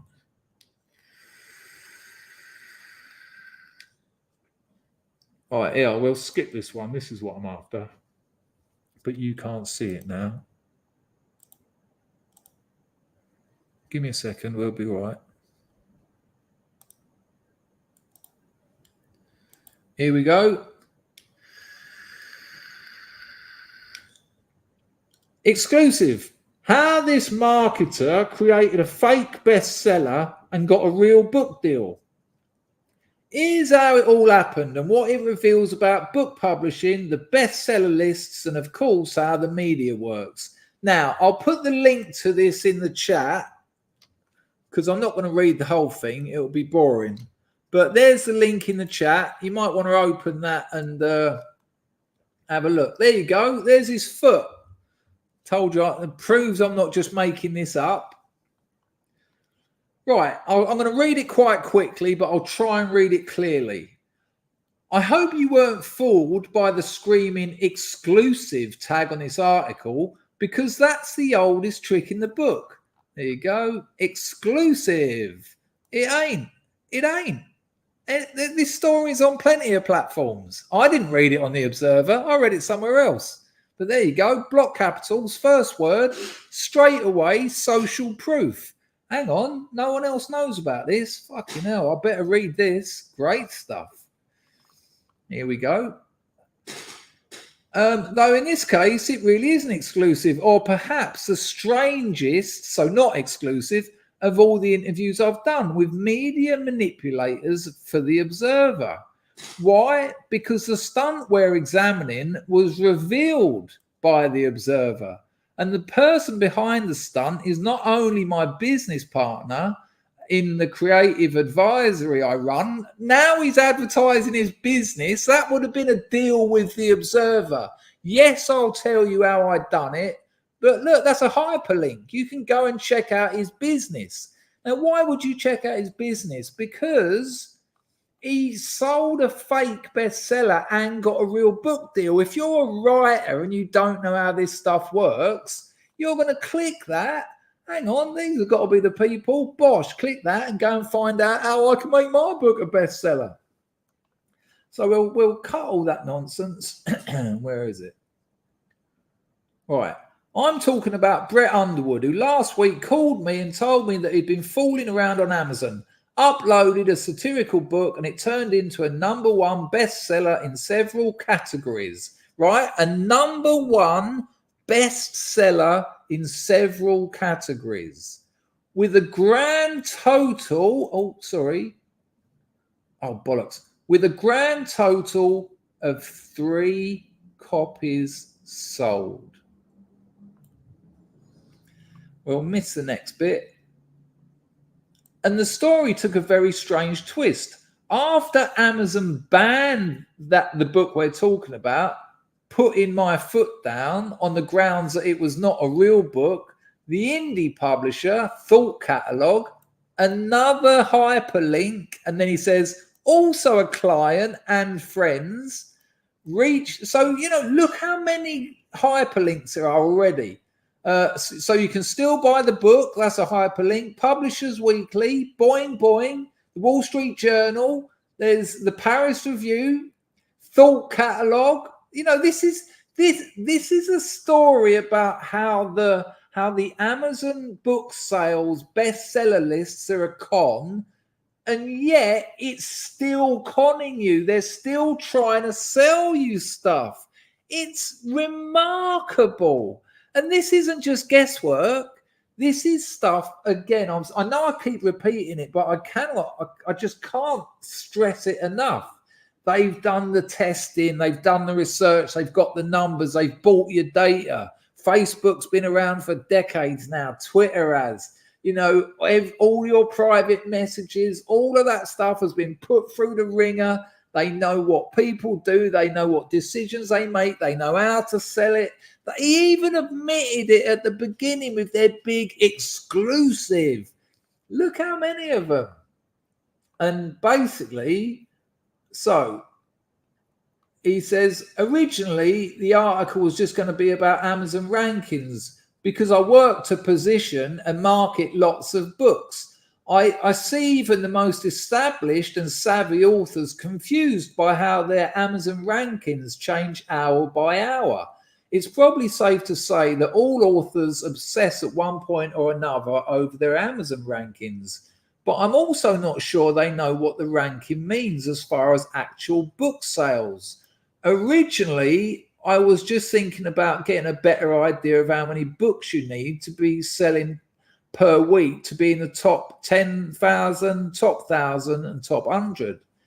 But in my heart of hearts, I was also exhausted by all the bogus work in the book marketing space.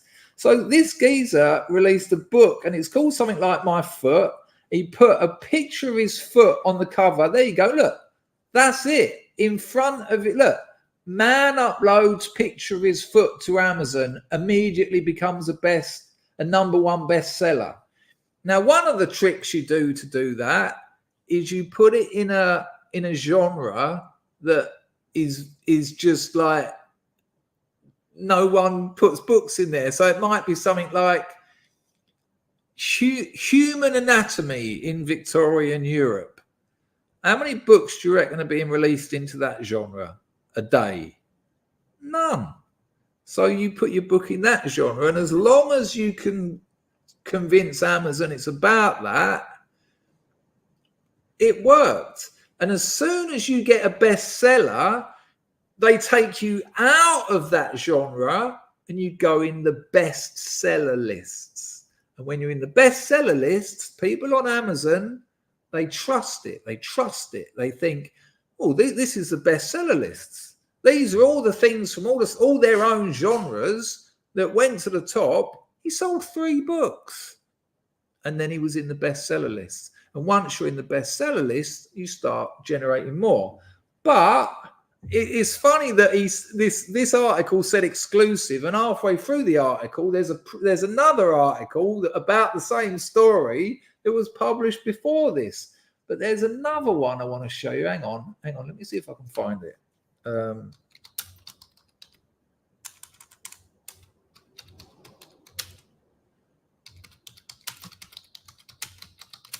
This is the bloke that contacted me and gave me some very good advice as well. Hang on.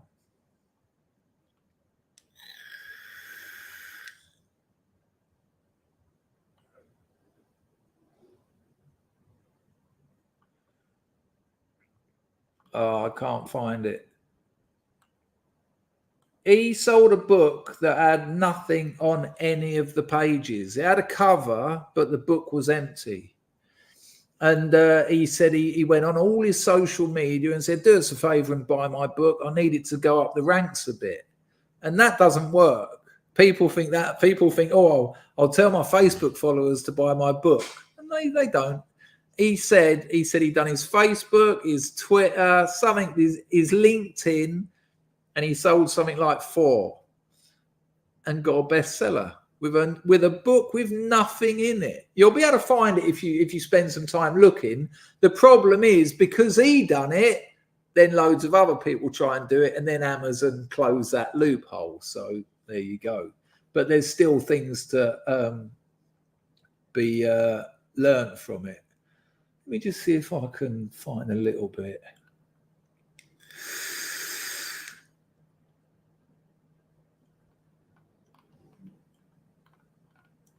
I mean, if you type into Google low content books, and, you know, sometimes it's a page, a word, one word every page.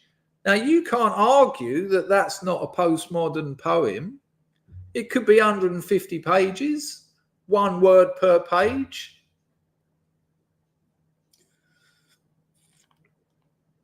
And trust me when I tell you, go and look into it in your own time. The New York Times bestseller book list is not based on sales.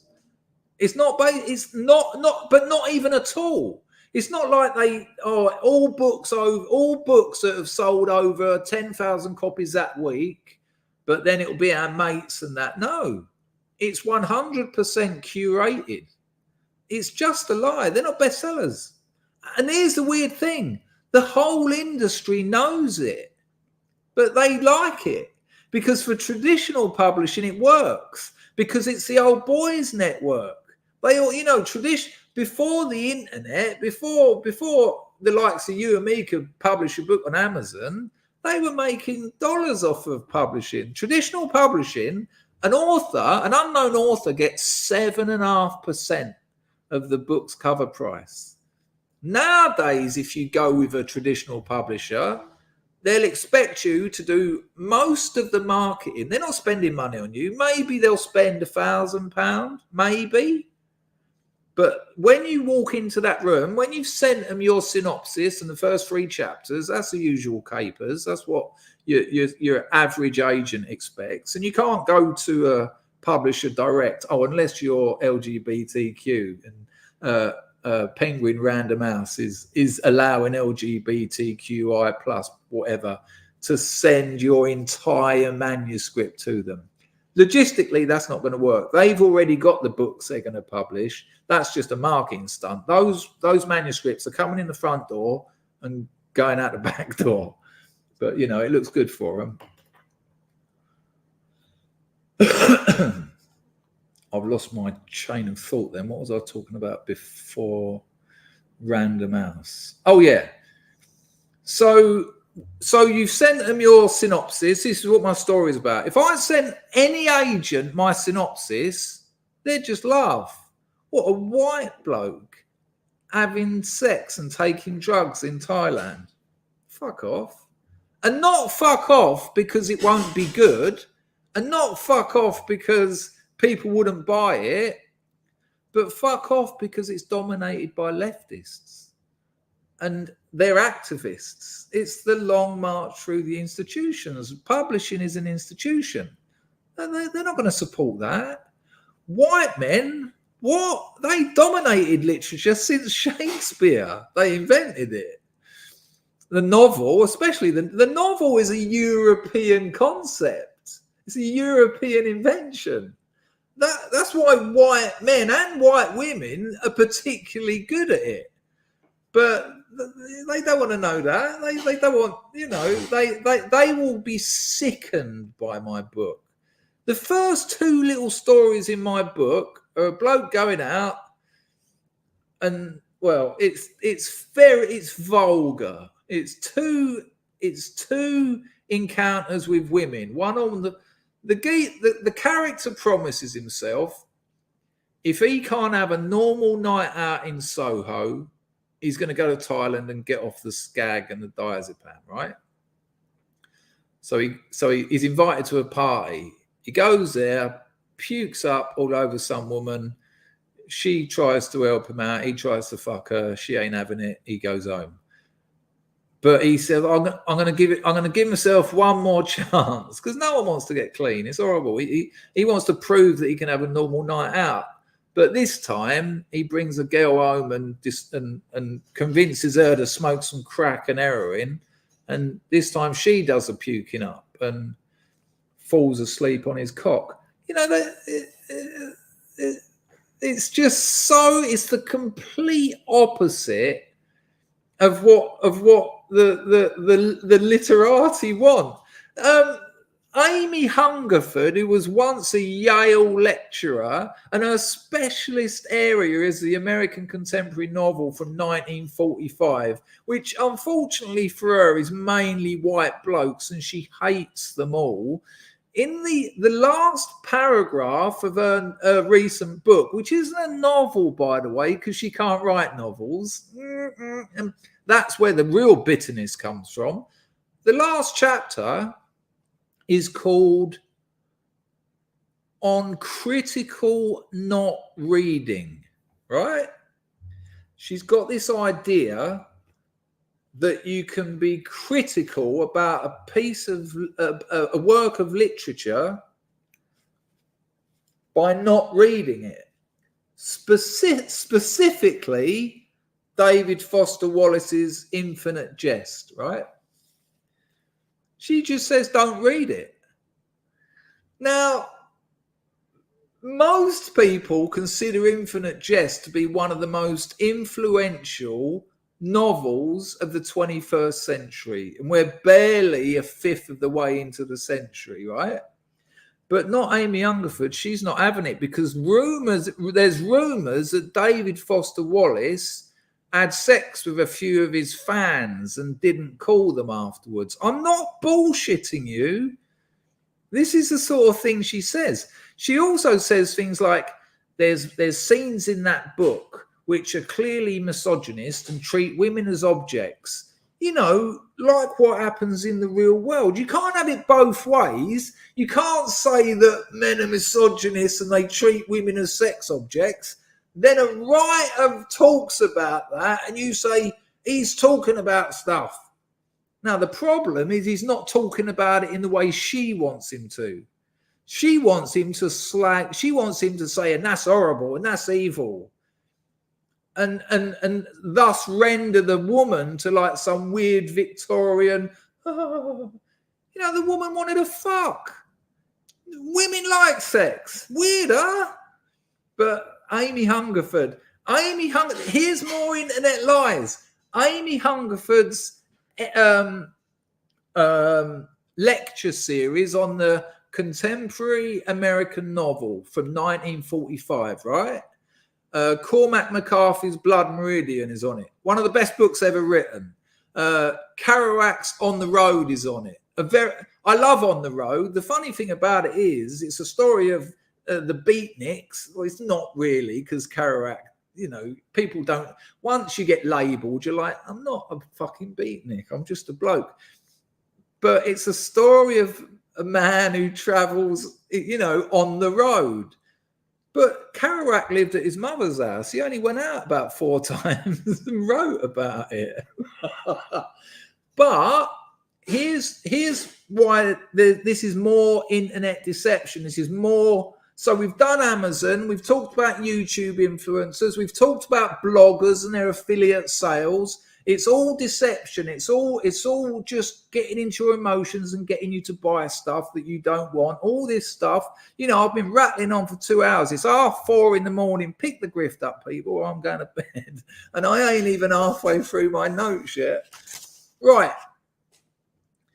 Amy Hungerford does this lecture series that's on YouTube.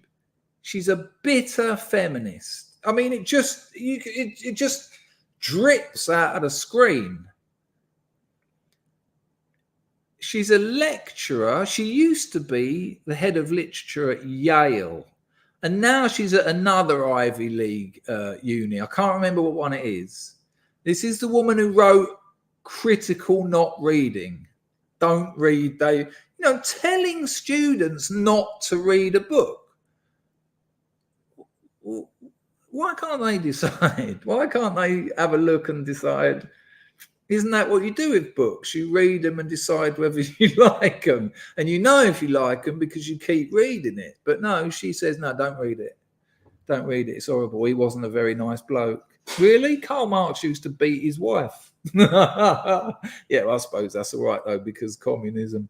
So the weird thing about Amy Hungerford's lectures are, remember how I've spoken to you before about how the university reproduces the necessary ideological relations to maintain and replace itself. So all the students who repeat back to the tutors what the tutors said to them, they're the ones who get the high marks, the good grades.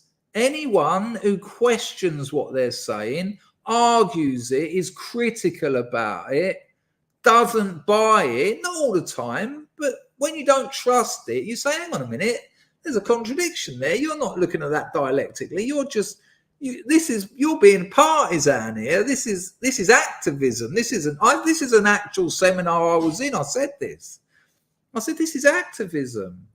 You're turning us into communists. That's what this is about. No one here has been in any way critical about the piece of writing you made us read. You're teaching us communism. This isn't study. This isn't learning. And of course, they didn't like me. I didn't get the good grades. I didn't get to be published in the department magazine. I didn't end up becoming the next teacher, because the people who do are the ones who repeat it back to them. Amy Hungerford's series on the American contemporary novel since 1945, it's much the same as the French teaching at my school. The students in her room could get an A+ for that course without reading any of the books. She has stolen from them the joy, the knowledge of Blood Meridian, of On the Road. What else is on it? I can't remember. Just a few other classics, right? Because she doesn't. I mean, what can you actually say to someone about a book?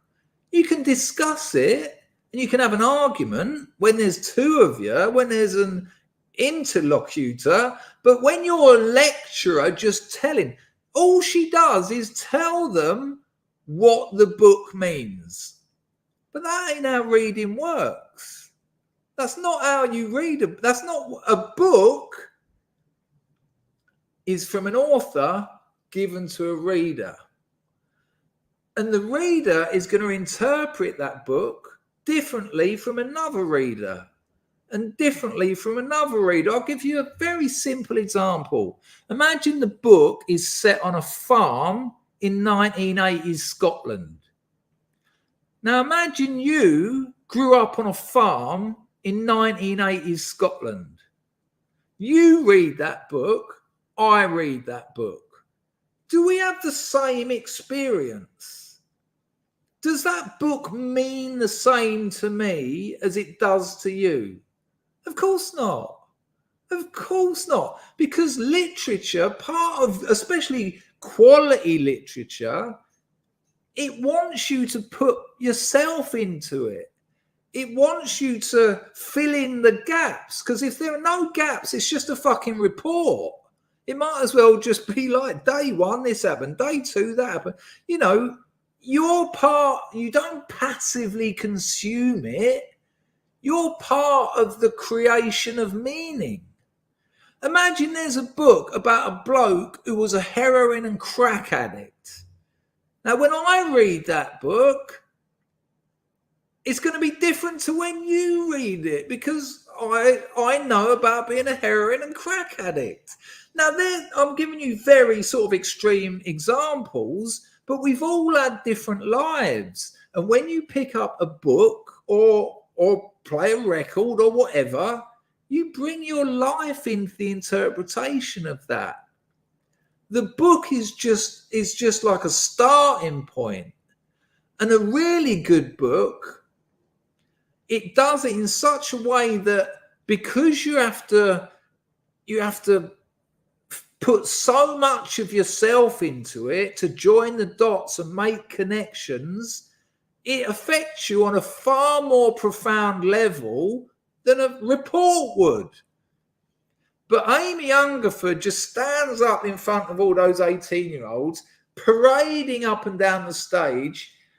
Jack Kerouac was trying to say, you know, he's like, wow. He's like, wow. He says, wow. He's excited. It's exciting. He's saying that from his humble beginnings, now he's listening to the jazz by black jazz musicians. He says, wow. The drummer goes, wooga, booga, booga, wooga. And there is a lot of that on the road.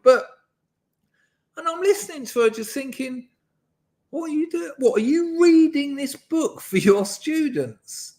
And the answer is yes. That's what she's doing. I mean this isn't hyperbole. You could pass that course without reading any of the 9 or 10 books that are on it. Just tell her back what she told you. When you write your essay on the contemporary novel from 1940, the contemporary American novel from 1945, just tell her what she told you. Those notes that you took in that seminar, tell her that, because that's what she wants to hear. Because then she's got control of narratives. Then the left control books like Blood Meridian, books like On the Road, which have actually been absorbed into the mainstream and made very sort of pithy. Blood Meridian is a brutal book about the dark truth of male violence and how it's just under the surface, and when it's required, it fucking blows. It's an incredible book.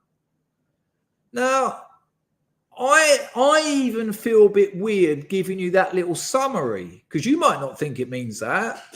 So don't take that from me. Read it. And if you don't like it, if you get through 2 pages and think, I'm not into this, all right, give it to someone else. But here's the clincher. After everything I've just said about Amy Hungerford, but please do think about that. Those students don't need to read that book, any of those books. I promise you, they'd pass that course. You know, I went to 3 art schools and 1 university. I had a master's degree by the time I was 23. I was overachieving because my mum didn't recognize me.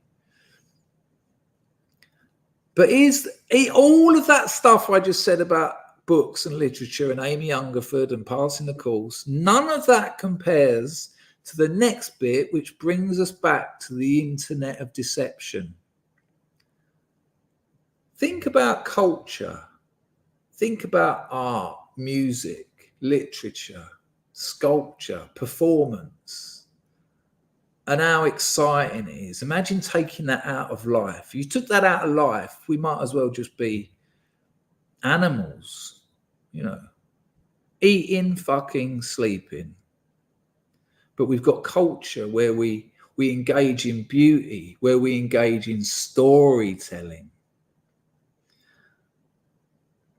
Every single video on that course has got the comments turned off. As a writer, no, scrap that. As a person, why do you turn the comments off? If you love literature like you pretend to, but she doesn't, she's an activist, she's a teacher. She wants to get into their heads, turn them into communists because she's bitter. Why the fuck would you turn the comments off? You want people to talk about this stuff, discuss it. I've read Blood Meridian, I thought blah, blah, blah, blah, blah, blah, blah, blah. And they've had loads of views, and you would have this incredible conversation that would probably run into the 10. You know, books mean stuff to people because of what I just said. You invest so much of yourself into them that you carry them around with you for the rest of your life. And when you're having debates in the comments and someone says you've got that wrong, or no, you've misunderstood that, and then you say, yeah, but is there such a thing as misunderstanding? That's what I got from it. Amazing. No, comments turned off. We're not here to discuss literature. What? We're not here to this. Yale. I need a piss. Give me a couple of minutes. Don't go anywhere. Do you remember Mundane Matt? And don't forget to turn off that pesky ad block. It gets better, people.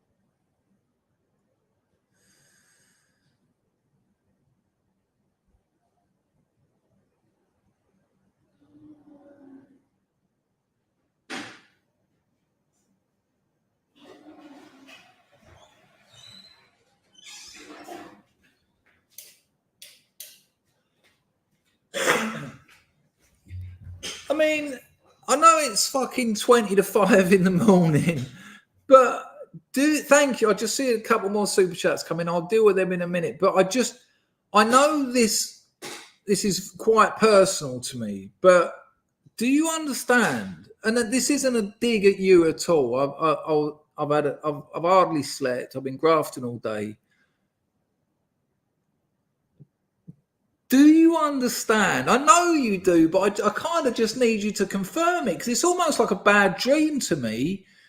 Do you understand the idea of having the comments turned off on a series of lectures about literature?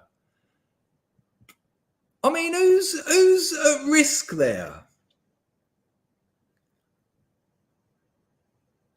Absolutely out. Hello, Floella. The only, not strictly true, Sufis, not strictly true. Adorno and Horkheimer's Culture Industry. Have you read it? It's in the Dialectic of Enlightenment. Read that chapter if you want. I mean, what Frankfurt School have you read? Serious question. Because their critiques of all this sort of stuff are absolutely on point. You know, I don't throw the baby out with the bathwater. Some of the stuff Adorno has said about culture hasn't been surpassed. Absolutely on it. Predicted it 70, 80 years ahead of time. Yes, the authoritarian personality is an absolute shit show, but the dialectic of enlightenment is a fucking fascinating and mind-blowing piece of work. Right, so no comments. Right, so again, we've got some lies here. YouTube. Someone the other day asked me about talking about politics. Anything worth saying, you can't say on YouTube. The only way you can get around it is like Teddy Dutton. He does his stream and then he deletes the video. So what's YouTube now? Do you remember when YouTube was amazing? Do you remember the glory years of 2010? You'd go on YouTube. We were used to the legacy media. We were used to watching telly, which only really existed. I'm not talking about the BBC, but that, you know, that's more public money going into private pockets while they indoctrinated us to the communist left. But commercial television, ITV, Channel 4, etc., only existed to sell you stuff. The programs, the idea was that in between the programs, there's the odd advert. You know, that has to pay. Something has to pay for the programs. But the television existed for the adverts. It was the other way around. and YouTube's not like that anymore. You know, only 6 years ago, I was celebrating the fact that there were people on YouTube, one bloke or woman sitting in their kitchen with a 60 quid camera, a 30 quid microphone, getting more views than CNN.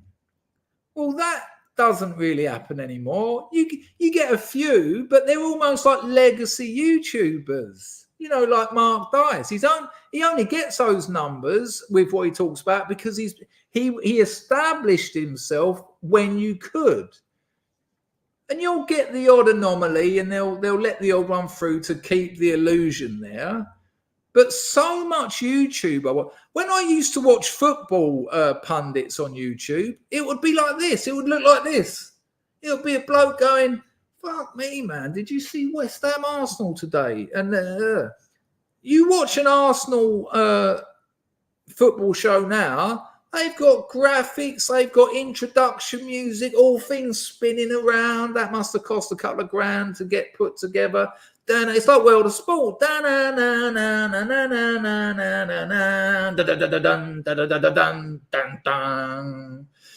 know, and it's like, hang on. You've got a crew.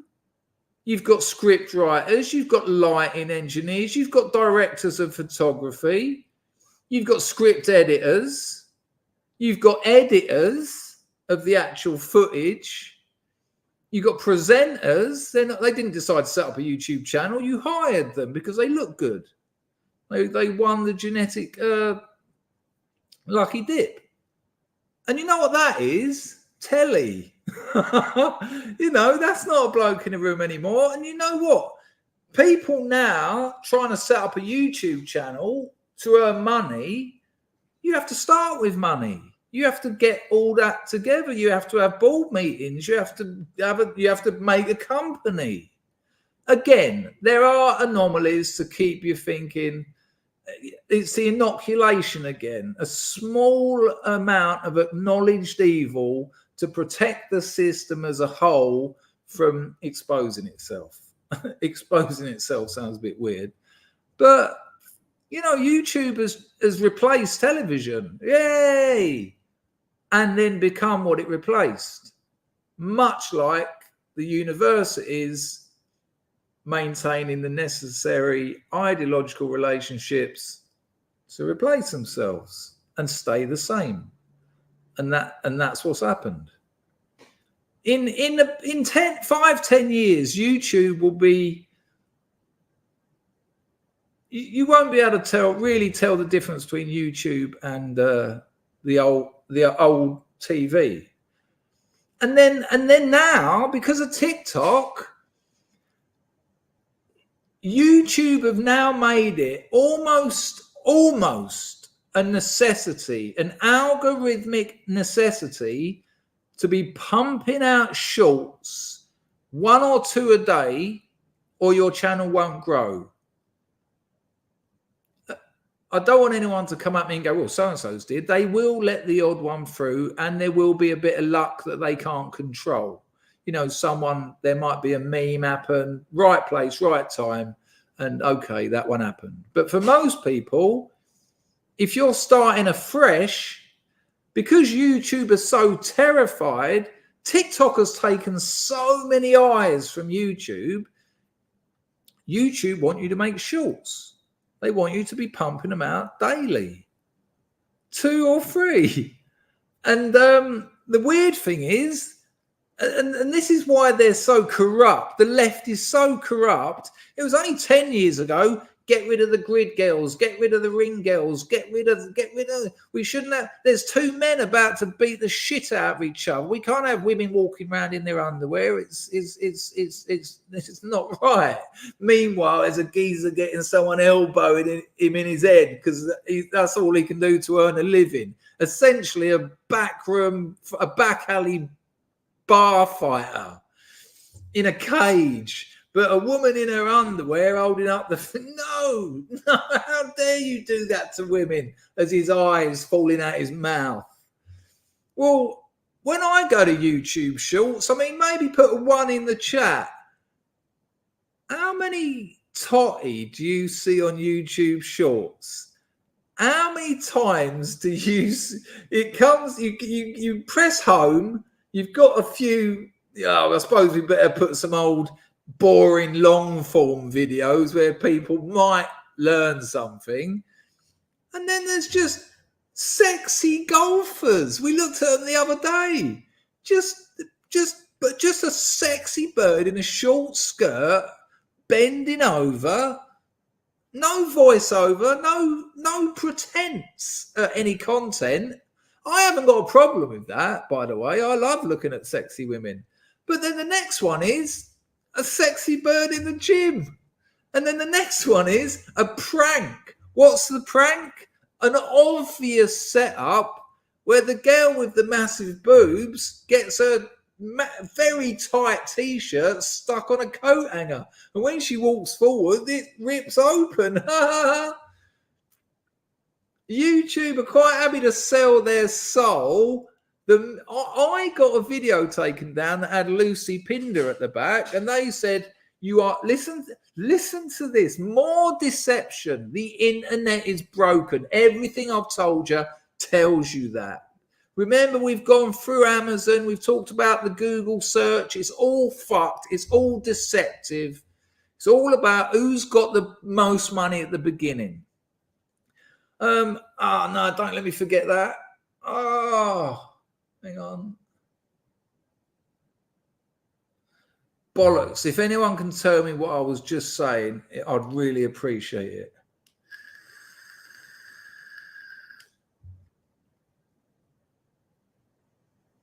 I'm just checking the chat. There is a bit of a delay. Fucking hell, it's 10 to 5.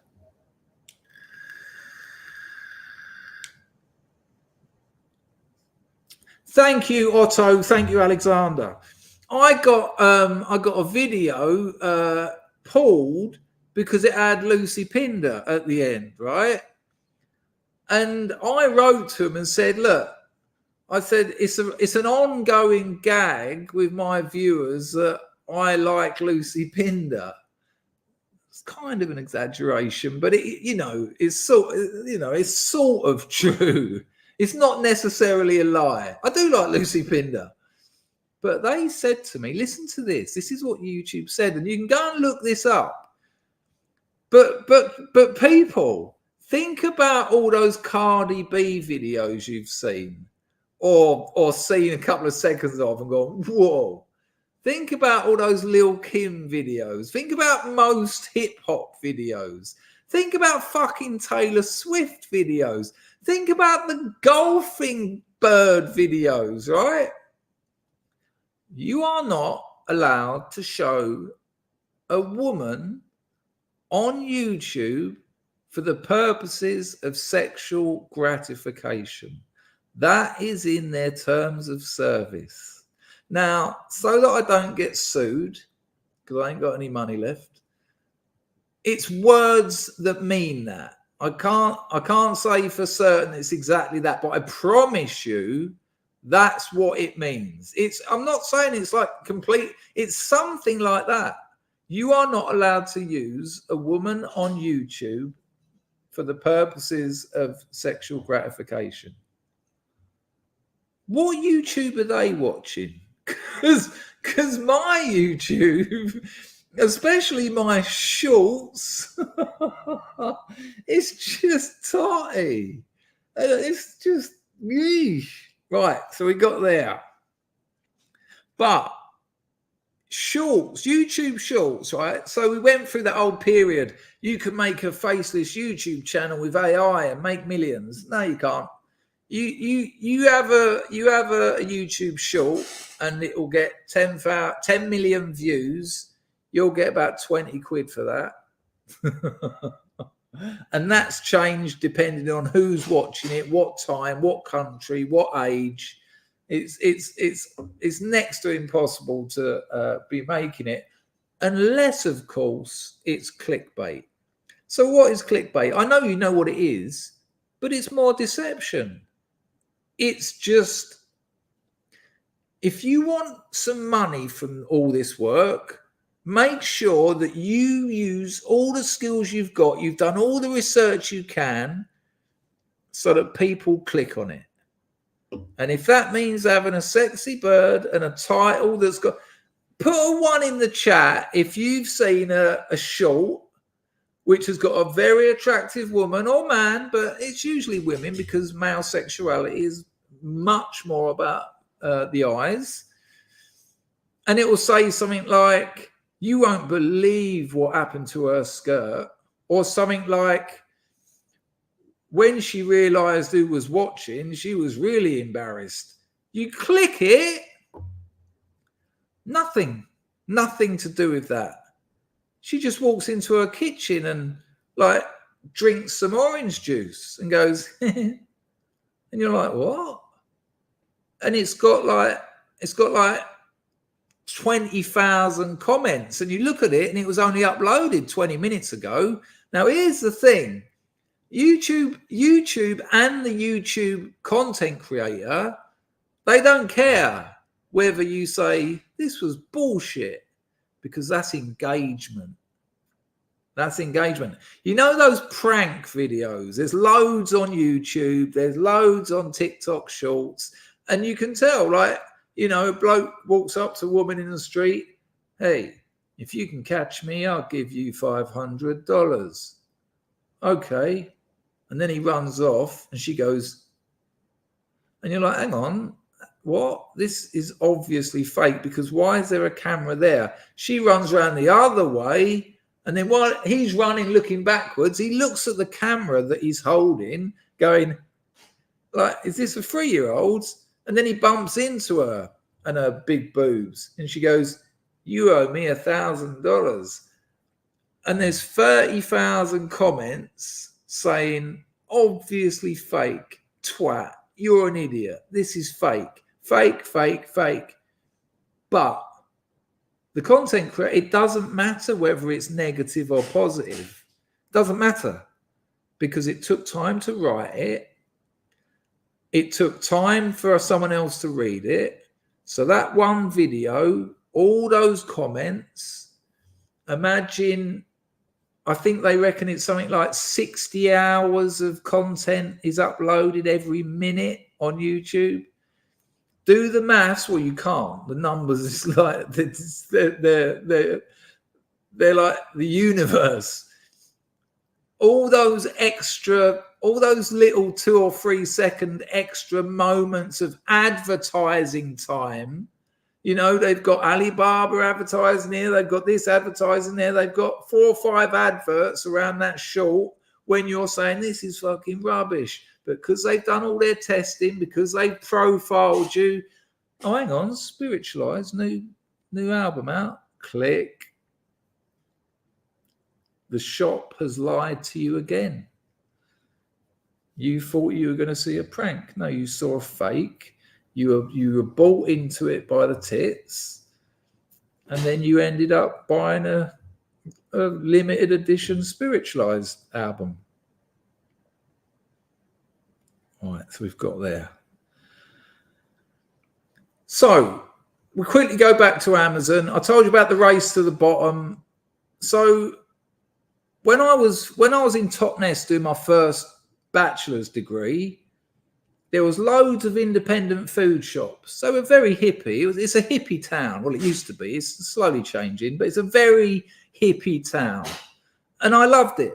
Coming from grotty estuary North Kent, southeast London, I was happy to be living in the gorgeous countryside.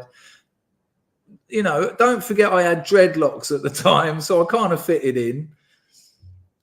And then in my third year, they built a Tesco's at the bottom of town. There was a little bit, you know, they were standing there going, we don't want it. We don't want it. As the bulldozers were just putting like a 2 square mile of blacktop over all this, what was previously lush green grass with this beautiful riverside area. 6 months later, all those independent food shops are gone, except for the Happy Apple, right? Because that's at the other end of town. And it's fucking expensive. But most of those hippies who live in Totnes have got loads of money. It's a classic lie of hippies. It's easy to turn on, tune in and drop out when you fall over. You just go back to mummy and daddy's and they open up the next trust fund for you. But that's what Amazon has done to the internet. All those lovely little shops that you used to go to. The problem with buying cheap, badly manufactured stuff from China, I'm not blaming China. China can make amazing things. Taiwan, which China considers to be China considers Taiwan to be part of China. The Taiwanese don't. I'm not getting involved. They're only over there, and I'm a guest in this part of the world. So Taiwan make the best superconductors in the world. 30, 40 years ago, it was a joke made in Taiwan. But if something's made in Taiwan now, especially if it's an electronic item, companies don't hide that anymore. They make it a feature. NVIDIA, the biggest and best chip company in the world, that's going up about $30 a day. They're doing their stock split tomorrow, I think. It might even be today. They get all their superconductors from Taiwan. But what it does is, so all the little shops, so let's assume Amazon isn't there. So if you want to buy your camera, you go to a shop where the people who run it, online, an e-commerce shop, they're passionate about cameras. When you write to them, they're going to actually give you advice. You know, they want their business to succeed. So they're going to give you real advice. They're going to say, you don't need to spend that much at the moment. Why don't you try this? And if that works for you, you'll know through using it what you need next. And supporting independent shops, like record shops, book shops, even food shops, means you're supporting innovation, because they can then afford to take risks. They can then afford to make products that haven't got a proven sales history.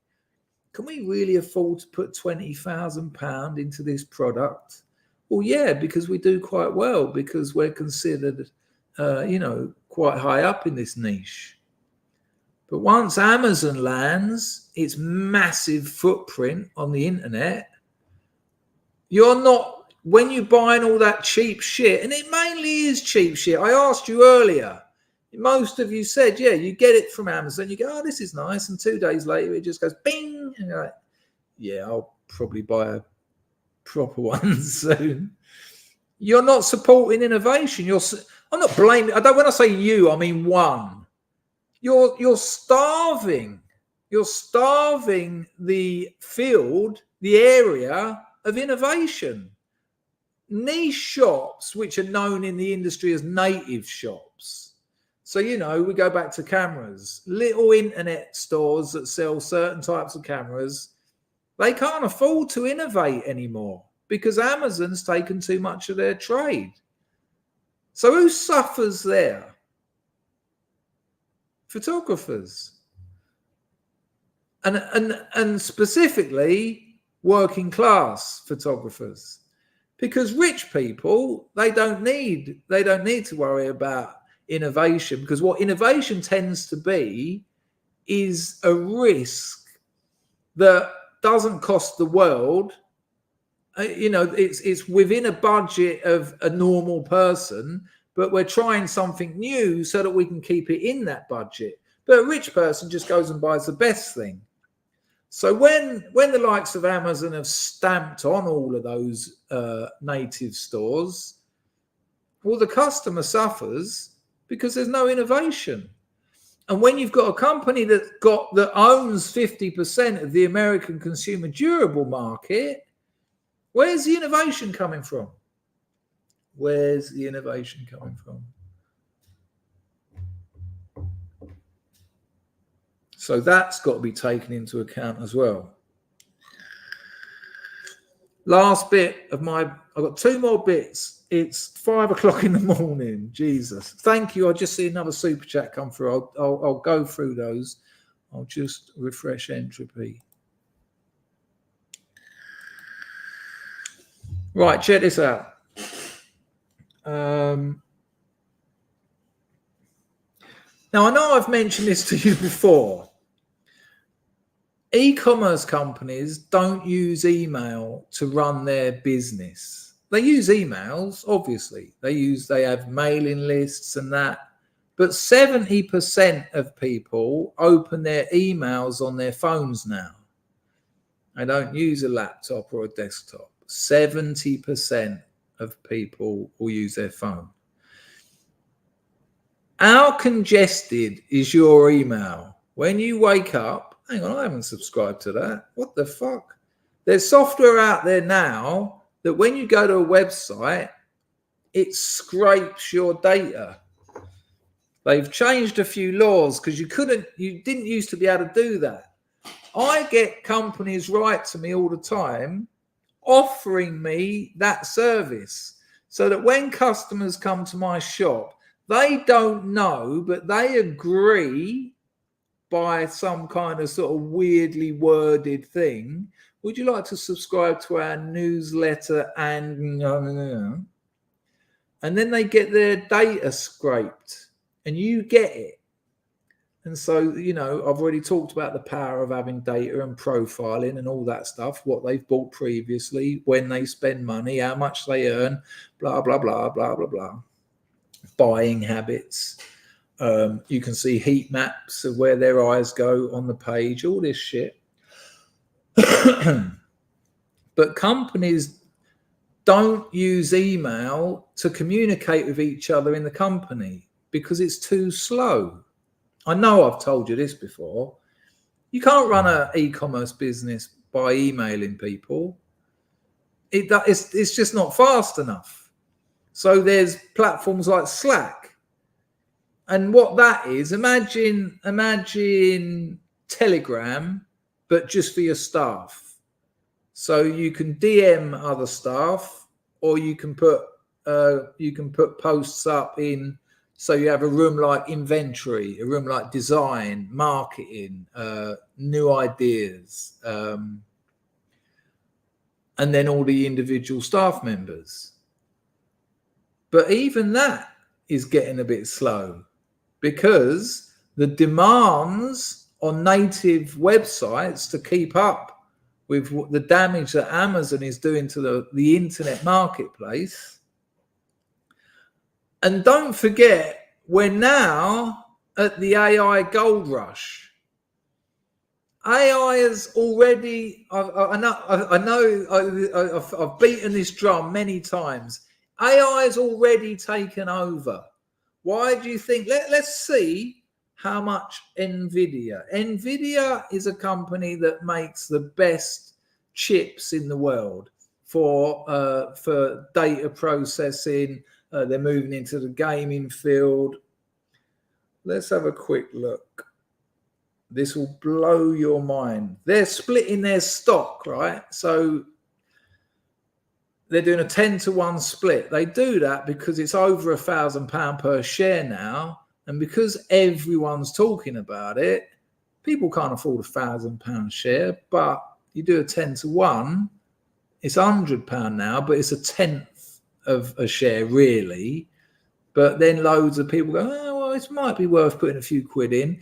And like religion, faith alone, much like your altcoins and your meme coins, which I've been fucking around with lately, faith alone will put the price up. Hang on a minute. Today, in one day, NVIDIA, that make graphic chips, has gone up $60. It's $1,224 a share. In the last 7 days, it's gone up $106, right? In the last month, $300. In the last year, NVIDIA has gone up 216%. That's $837 a share. I'll tell you this now, NVIDIA, it hasn't happened before. It's changing the way the stock market operates. No one's seen this before. Every day you're being told, they won't meet their next earnings call. They won't meet their next earnings call. And they just keep blowing it out of the water every time. Why? Because AI is the new substructure. Jensen Huang, the CEO of NVIDIA, at the last earnings call a couple of weeks ago, he said that NVIDIA, not AI, interestingly, NVIDIA is the next industrial revolution. Now it's a metaphor. It's poetic. He's right though. He's right. When people compare AI to the dot-com bubble, the dot-com bubble, again, it was based on faith. Stocks are based on faith, really, and earnings, of course. But you can soon move earnings with a bit of faith. The dot-com bubble, I was there. People were renting offices in Soho for like $3,000 a month. And they were like the cool kids with all the cool clothes. And you'd go around there, I'd have a few drinks, and I was selling drugs. So, I'd be invited to these places. Can you bring us an 8-ball of cocaine round? What's a fucking 8-ball? I'm English. What do you want? I'll tell you what I used to hate in Soho, because the majority of my customers were middle class. Like, as if my phone's being tapped. And even if it was, as if they're going after me. People would call me up and go, hello, Chrissy boy. I was wondering if it's snowing in the French house, if you know what I mean. And I'd be like, what drugs do you want and when? And they'd be terrified. They think that NASA's listening to their call. And then they'd be like, those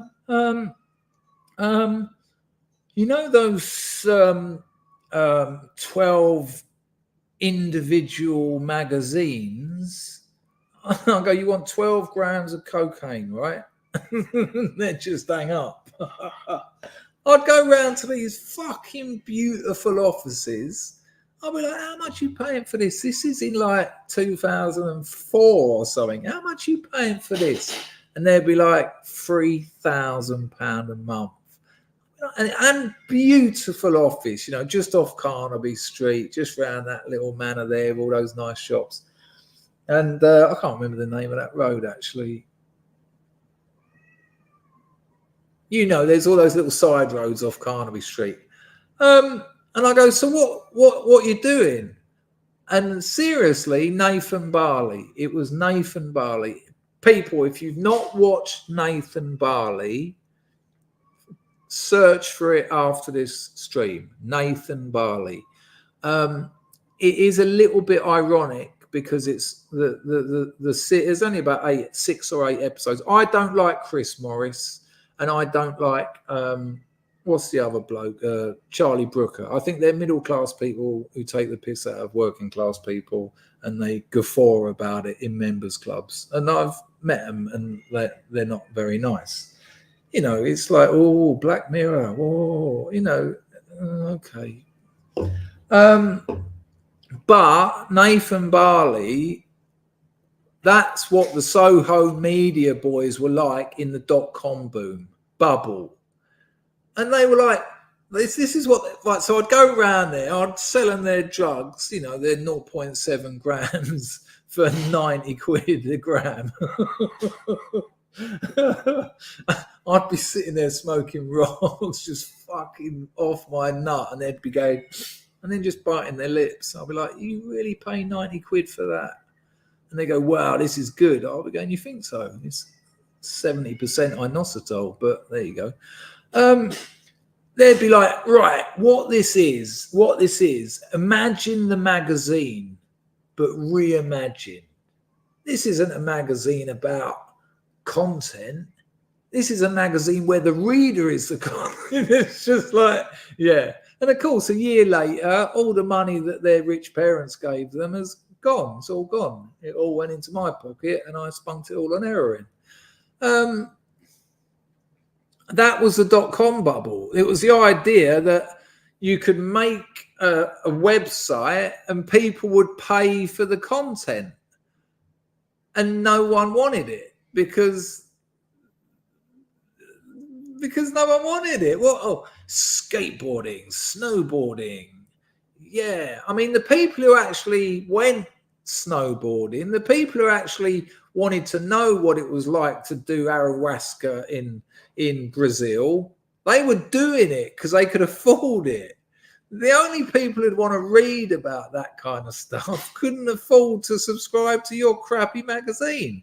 So all that money that was invested in all these projects and the software and the hardware and all that that was required to support it, the bottom fell out of it and it just disappeared. But AI isn't like that. So everything I've said today about the internet, about the lying, about gaming searches, about I didn't even get onto SMS marketing, about the lack of innovation, about trying to find out what's the best laptop, what's the best camera, affiliate links, influencer links, search engine optimization and search engine management, Jungle Scout on Amazon, all that sort of stuff, all the stuff that YouTube censored, the artificially promoted stuff, the affiliate sales, the lack of comments on literature, on channels about literature, the necessity of making YouTube shorts. YouTube shorts are essentially an advert for your main channel. That's how that works now. So now take all of that that's been bubbling up basically since Trump, and now plug artificial intelligence into that. And artificial intelligence, if that's exponential, artificial intelligence is like a spiral that, because it can't go back any further, Mandelbrot's itself. It's already there. It's the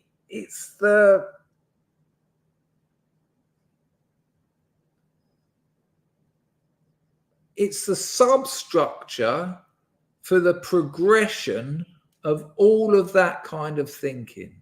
It's the automation of all of that stuff. which makes it happen faster, which makes it happen more reliably, which makes it happen without people being required. So working class people lose their jobs. Middle class people are required to make sure the machines are turned on in the morning, and the rich get richer. And culture continues to go down the pan. And books that sell 3 copies are New York Times bestsellers. The internet is broken.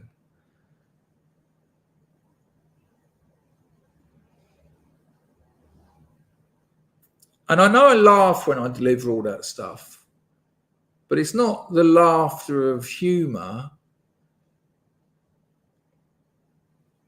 It's the laughter of shock. It's so fucked. And it could have been so incredible. You know, the dark web was incredible. It was like the freest I've ever felt. The dark web took drug using off the streets. It made it safer. You could get your drugs tested. There was real social proof there. Napster, incredible. Pirate Bay, still going, but it's so fucking full of adverts and malware now. So what went from something that could have been the savior of a civilization plummeting negatively inwards is really just helping it on its way at this stage. Great call, John. John, I should have asked. That's it. Yeah, the same shame I was talking about before, because we're part of it. You know, we're part of that system. You can't not be. And JP, that's such a great point, especially there, because, you know, the vehemence I talked about Amazon and all that stuff with. But when I was living in England, if I needed some new batteries for my vape, I'm straight on Amazon because they'll deliver them in 2 hours' time. And so it's more shame. No, let me just give you a weird little, oh, weird's a horrible word to use. It's getting light outside. This is so bad for my life.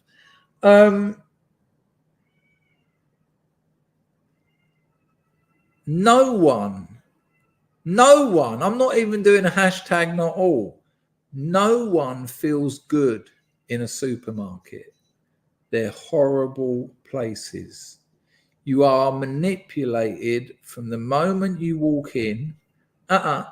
You're manipulated long before you've walked in, because there's Sainsbury's, there's Safeway, there's Waitrose, there's this one, there's that one. So you've already been manipulated by the adverts. So decisions have already been made. You've already had to respond to millions of dollars of investments in how to get you to choose their shop. And you know it. On an unconscious level, you know it. Because otherwise you wouldn't choose that one. You know, you don't just wake up and go and walk around until you bump into a supermarket. Everyone here who's been in a supermarket has made a decision to go into that one. It's not an arbitrary decision. Something has worked on you. And you know that. And then as soon as those doors open, and if it's winter, that little bit of hot air doesn't carry on, but they give you a little bit when you walk in. You're like, oh, it's actually still cold. Just a little bit to give you a little hit on the way in, get the old dopamine pumping. And then all that fruit that's fucking glowing in the dark because it's got full of artificial colours. All the oranges are the same shape. Cambodia, we get all the rejects. When you buy fruit out here, it's like all different shapes. There's apples that are longer than they are round. In England, it's like everything's fucking perfect. When my missus comes over to England, she's going to think she's living in a computer. Do you know why? She is. You know, all the bananas are identical. What the fuck? Carrots ain't that colour. Mum, have you got some sunglasses? There's too many carrots in the supermarket. The way they lay out supermarkets would blow your mind. The research that goes into that, and the research that goes into moving things based on previous behaviours, so that you have to look for it and find other things on. Do you know what I mean? You know that feeling when no one wants to be in a supermarket longer than they need to. You get in, bosh, bosh, bosh, bosh, get me the fuck out of here. That almost stroboscopic fluorescent lighting. Is it day or is it night? Or it's kind of neither. It's like I'm in some sort of mid-world that I don't even know what my name is anymore. And then you're just straight at that. Let's just get quick. There's no one at that one. Quick. And she's there going, beep, beep, beep. You know, I can remember going into a shop, a grocer's.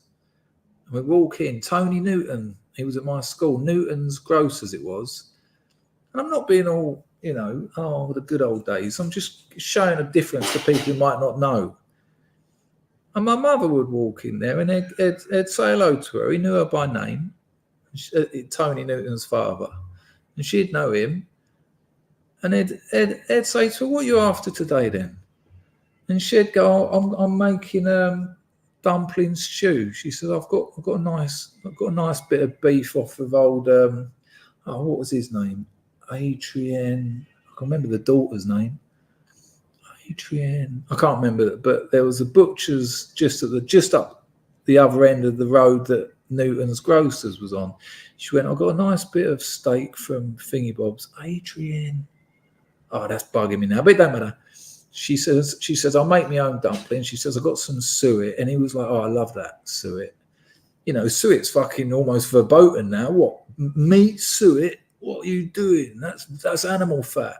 Yeah, I know. It's great, isn't it? We eat animals. You don't know that? Have you ever tried those vegetable fat dumplings? It's like, oh, they look like it and they smell like it, and you put it in your mouth and you're like, yay. Whereas a proper dumpling, can I have another 17 dumplings, please? Just keep them coming.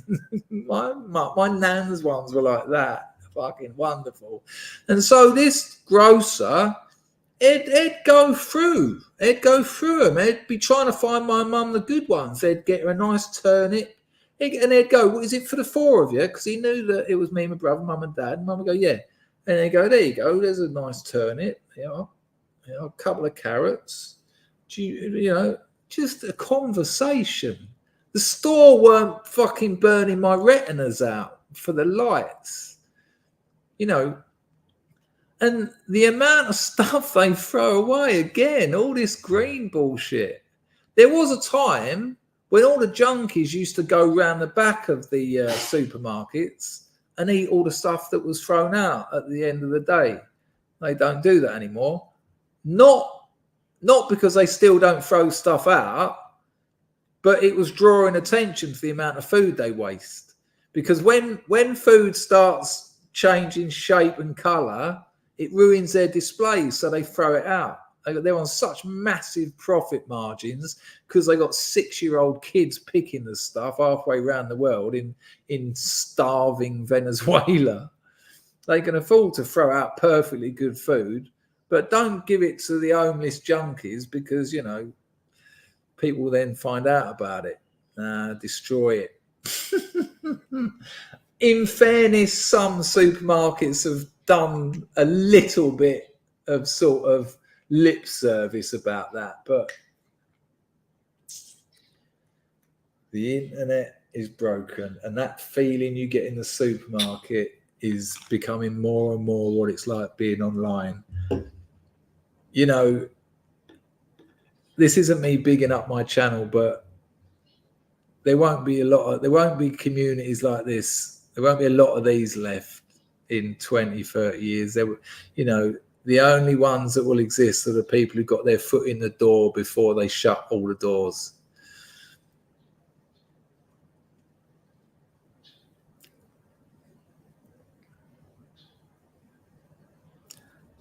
The enemy of all of that is nature, though.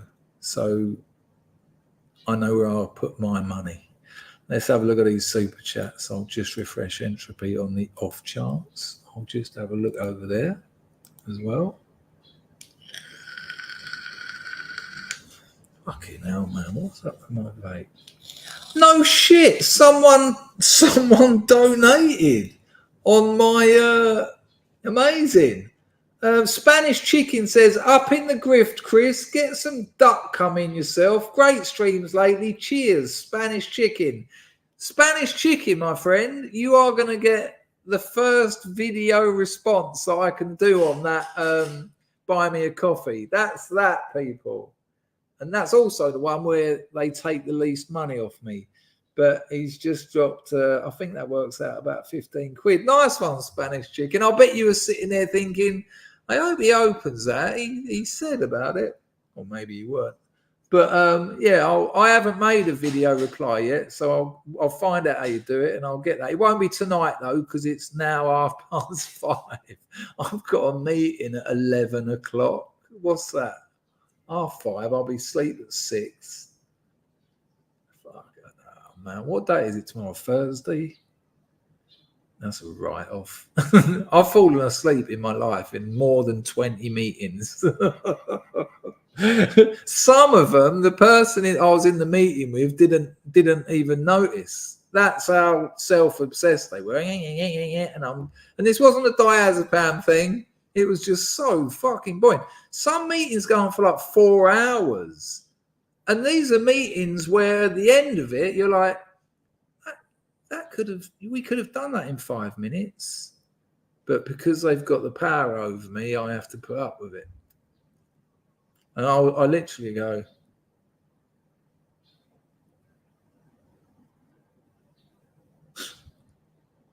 and as I do that, he's going,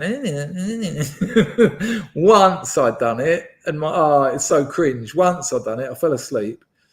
And then when I come round to get out of it, I went, hang on a minute. I said, can I just ask, did I just fall asleep? I knew I had. I went, did I just fall asleep? He went, yeah, I think so. I said, weird.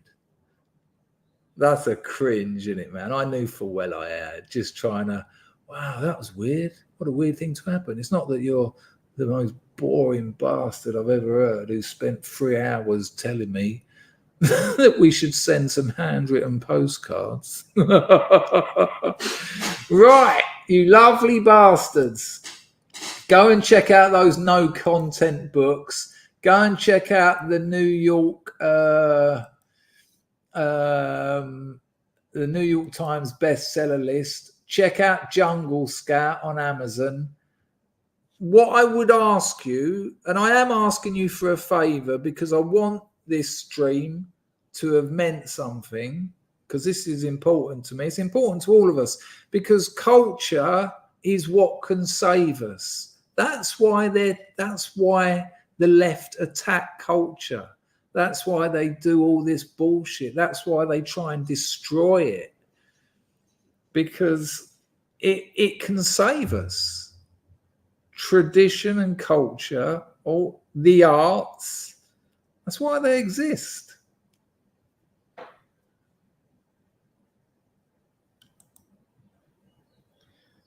Right.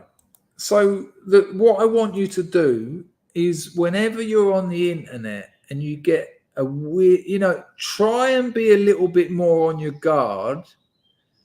I'm not saying change your behaviors or anything necessarily, but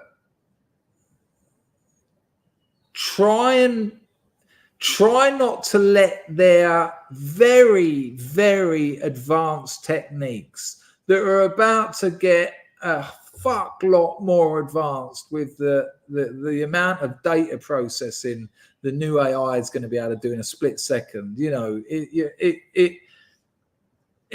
It's like the difference between a spoon and a digger.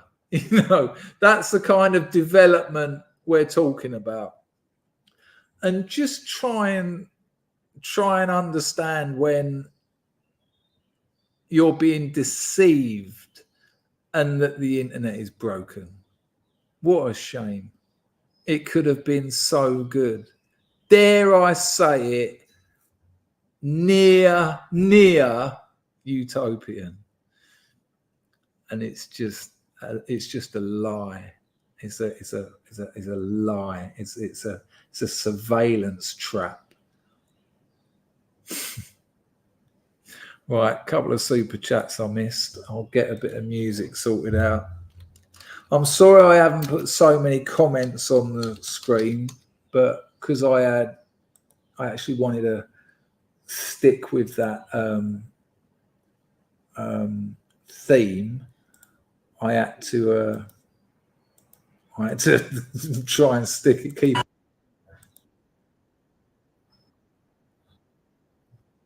Whoa.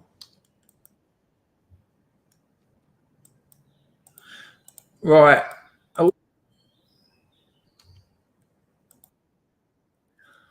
Okay, where are we?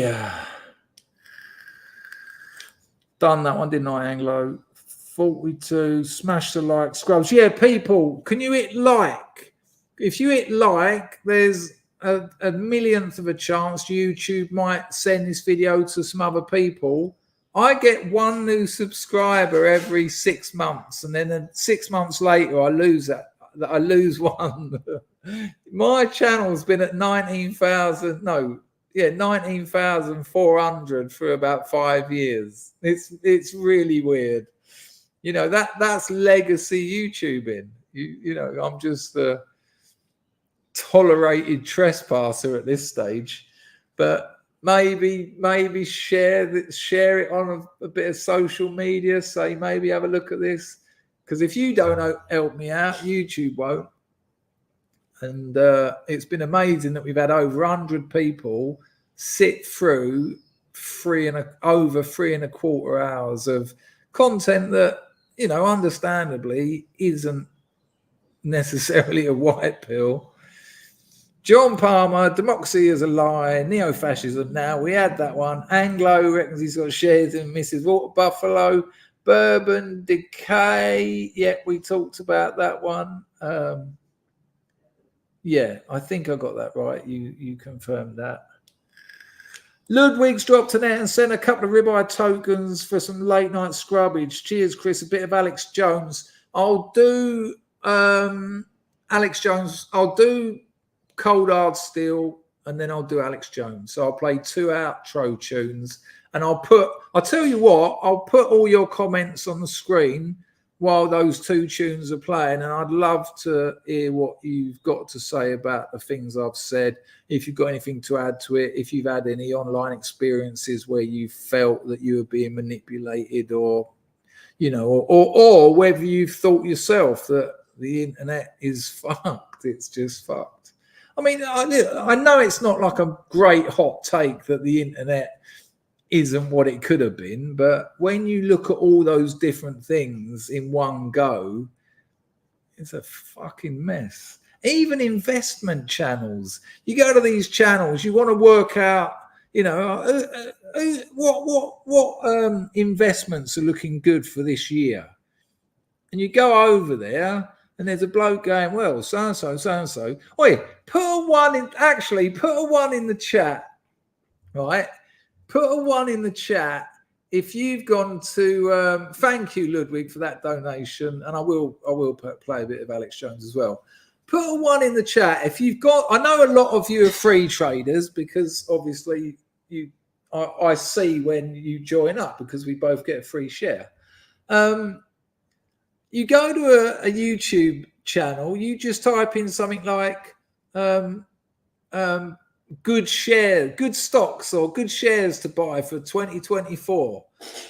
And you listen to them and they don't actually commit to anything. Right? And trust me, what they do, it's a very clever blag. They make you think you're the idiot. They have their screen there with all the candles, you know, the red and the green lines, the candles when the price goes down, green is when it goes up, and they say things like, you know, if we maintain this triangular shape and it's going to continue, and if the form of this pattern continues to move, there is quite a chance that this strong position will maintain itself maybe into Q2, Q3. It's nonsense. It's just, it's not you, but they just make you think, oh, fucking hell, I don't, you know, they never outright say, put 10 grand on Nvidia, or, you know, these are the stocks that I am going to invest in. Sometimes you get that, but they never really tell you why. It's like it's the whole stream is like a bait and switch. Like, it's like, hang on, you haven't said anything. You haven't actually given me any advice. And then right at the end, if you want to see what I'm investing in, you can put 70 quid a month into my Patreon. Oh, and then you look and they've got like hundreds of people doing it. And I'm like, hang on a minute, if you're making so much money investing, why do you need to do this patron thing? Because they ain't making loads of money investing.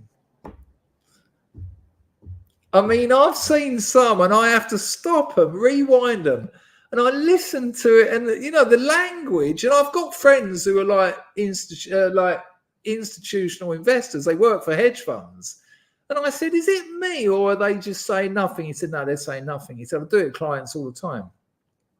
He said, it's a very simple trick, because if they question you, they think they're stupid. He said, I've talked to people for hours and said nothing, and they sit there going, okay, yeah, right, okay. And then at the end of it, I just tell them to buy the stocks that I was going to tell them at the beginning anyway, which is the S&P, long-term investments, because I can't really go wrong like that. It's amazing. So look out for things like that as well. Don't always, you know, again, more shame. You don't want to, you sit there thinking, what are they talking about? What's he talking about? If this funnel pattern holds for a concerted amount of time, we could see a strong position, and then there'll be a pullback and a natural correction. That doesn't mean anything. It doesn't mean anything. Yes, there are corrections. Yes, there are pullbacks. But just putting them all those words together and phrases, it's very likely we'll see a correction and a very strong position on the following pullback. But if you really want to know anything, it's 70 quid a month. Hurry up. I've got no money. I invested it all away.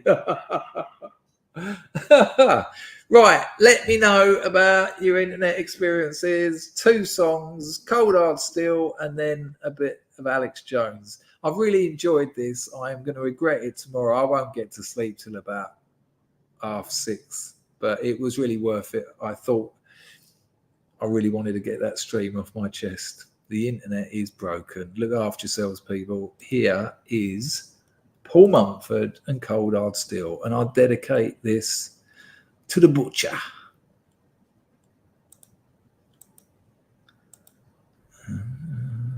Oh, let me know you can hear it, please.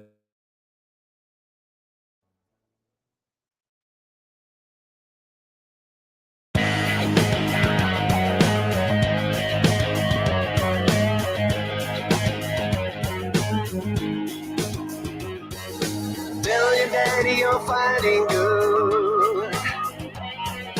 Feel the glory he said you would. Tell your mama you're coming home over all of that deafening drone. But you'll realize you've been sold when you feel the enemy's cold hard steel. Feel the dawn of your final day. Feel the fear and go anyway. Get Whoa. 2 super chats from Alan. I did not see either of those. Through YouTube, through the super chat thing, Alan, it would appear not. I think I missed that one as well. Maybe not. IJB. Oh, that did. I thought you sent another one, but thanks for that if I did miss it. Alan, there you go. Sorry, Al. Thank you, mate. Much appreciated. And I missed that one from Anglo. Beef suet and dumplings, mate. Alan, I was too getting into the beef suet and dumplings. So that'll be it. There you go. So there's that one. I missed the hours of grift. People have been generous tonight. I bless you, Scrubs. You're keeping me head above water. You really are. And like I said last week, you know how I feel about donations. You know, I need to earn a living, or I don't eat, and things are not going too well. And I've been streaming more because I said I would, and fair's fair. But Anglo said beef suet dumplings make the best. I could fucking murder a beef stew. Like, there's actually a Cambodian dish which is very similar to a beef stew. No dumplings, but they give warm baguettes with it. It's got a slight chili taste to it as well. But I'll tell you what, it's better than nothing. And it's only about 2-minute walk from my house. So I might go over there when I realise I can't sleep and I'll be up all night now. I might have that for breakfast at about 10 o'clock.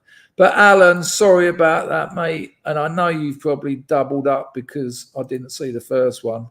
I hope you're well. I still haven't. Oh, yes, I did. We talked about your feet the other day. Your feet? That sounds terrible. Don't clip that, anyone. Yeah, we did. We talked about your feet the other day. Yeah, you've had one done, haven't you?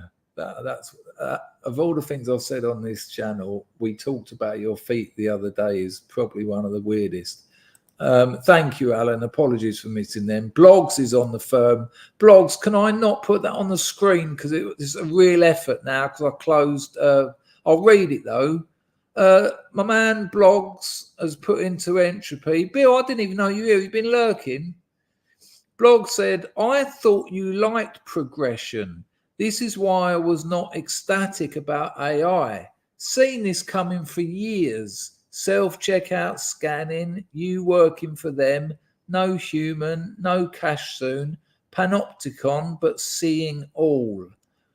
Nice one, Bill. No, I don't believe in progression. I don't think society works like that. It just changes. The reason I've done so many AI streams was I think knowledge is power. And the more knowledge we have about it, you ain't going to be able to run a business in 5 years if you don't know the fundamentals of operating AI. Intentionally, by the way, because they don't want thick working class people making money. They want them spending it, the little they've got. Nice one, Bill. Anyway, I'll take the tune back a bit so that let me know it's still playing. And thank you, Alan. And I am well, but I've been better. But, I was thinking today, there's a lot of people worse off. I live in a country where I see people who make a living going through the bins. And one of those blokes asked me if I was all right today. And I went, not really. And he said in very broken English, he said, you should be. He said, dead soon. And I was thinking, there's a geezer there up to his fucking shoulders in other people's shit telling me to cheer up. And yeah, that is a lesson for sure. Look after yourself, Al. Look after yourself, Bill. Here we go. Music. Let me know you can hear it.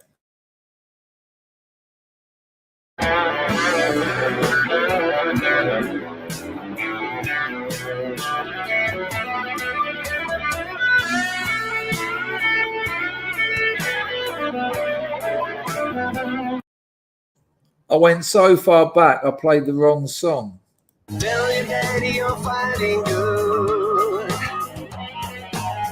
the glory he said you would.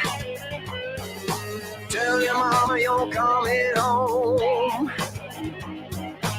Over all of that deafening drone. But you realize you've been sold when you feel the enemy's cold hard steel. Feel the dawn of your final day. Feel the fear and go anyway. Get a ride in that big black plane. Kill your conscience along your brain. But you'll realize you've been sold when you feel the enemy's cold hard steel. Cause the wheels already been rolled when you feel the enemy's cold hard steel. Oh Lord.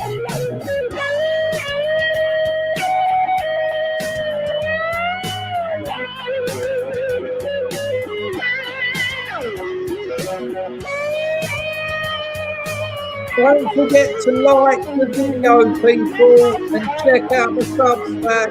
No lies there. Do whatever they tell you to. Tell yourself it ain't really you. But when the slaughtering has begun, you'll be murdering someone's son. And you'll realize you've been sold when you feel the enemy's cold hard steel.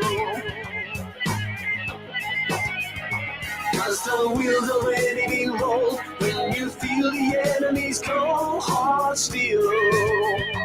Oh Lord.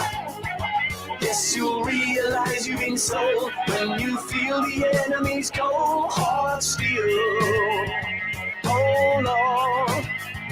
Cause the wheels already been rolled when you feel the enemy's cold hard steel. Oh Lord. Hey.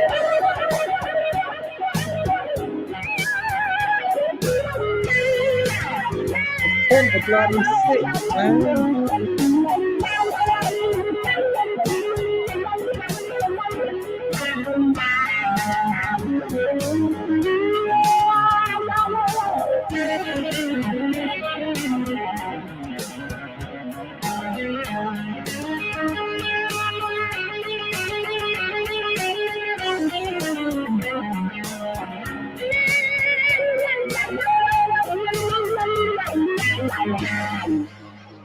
He loves it, that Anglo. Nice one, Anglo.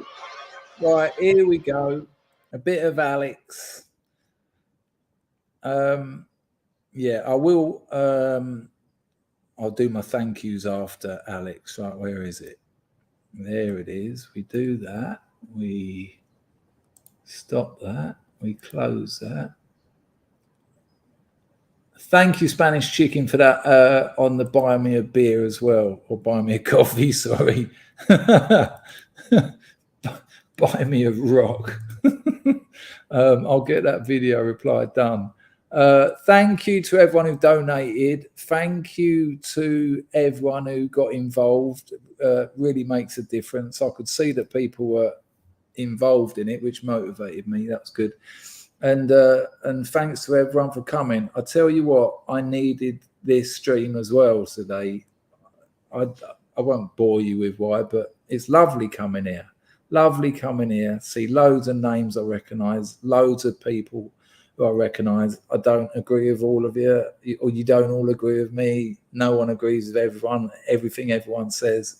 But it's so nice after a rotten few days of work to just put up a stream and have a good. I've just had like three and a half hours of chat and laughing, even with the subject matter. So yeah, much appreciated. He's some weird bloke from the internet that people don't like, and he turns out a lot of what he said turned out to be true, which is a bit weird. Allegedly. I'm remaining neutral on it, Susan. Oh, look at that. Can you see that at the top of the screen? We've got problems. The paradigm of absolute control. And that's why we're just out here doing simple things, pointing out that we're meant to be in nature and be natural. And this is where we find Can you hear that? God made to transcend the New World Order. And that's why they want to try to keep us out of it. I'm angry. I've had enough of these people. They're a bunch of Christian murderers, scum. They're on giant death factories, keeping babies alive, selling their body parts. What more do you need to know about these people? I go out and face these scum. They literally crawl out from. That's interesting, actually, Ludwig. That's what a mate said to me today. It might be the end of it. I have them on video. Hillary's in the creepy. Yes, Bill. Stuff, man. She sleeps in the same room with that creepy weirdo woman whose mother wears a hood over her head. That woman number one. Nice one, Anglo. Imagine how bad she smells, man. I'm told her and Obama just stink. Obama and Hillary both smell like sulfur.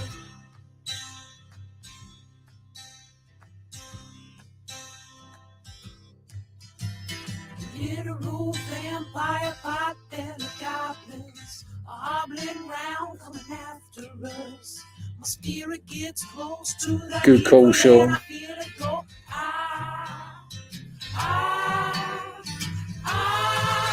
We're such Hello, darling. we don't even notice and itself rising up against us. Millions upon it, people of the very worst type. And I'm so Nice one, glad Nebia. What a lovely comment. we're gonna stab your daughter at the mall. Oh, we're gonna stab your wife, your son. We're gonna stab you with a butcher knife, and then the police chief is gonna say, we love our Somalis, we love our Muslims. Oh, they're so good, oh, they're so sweet. I was watching Fox News as I worked out this morning. So was I. You know what? That's the only thing I didn't get done today. Today, I had to do my day job. I had to do a video for my other channel. I had to bake a cake. I wanted to do this stream, and I wanted to lift weights, and I didn't get the weights done. And at 5 to 6 in the morning, that ain't getting done.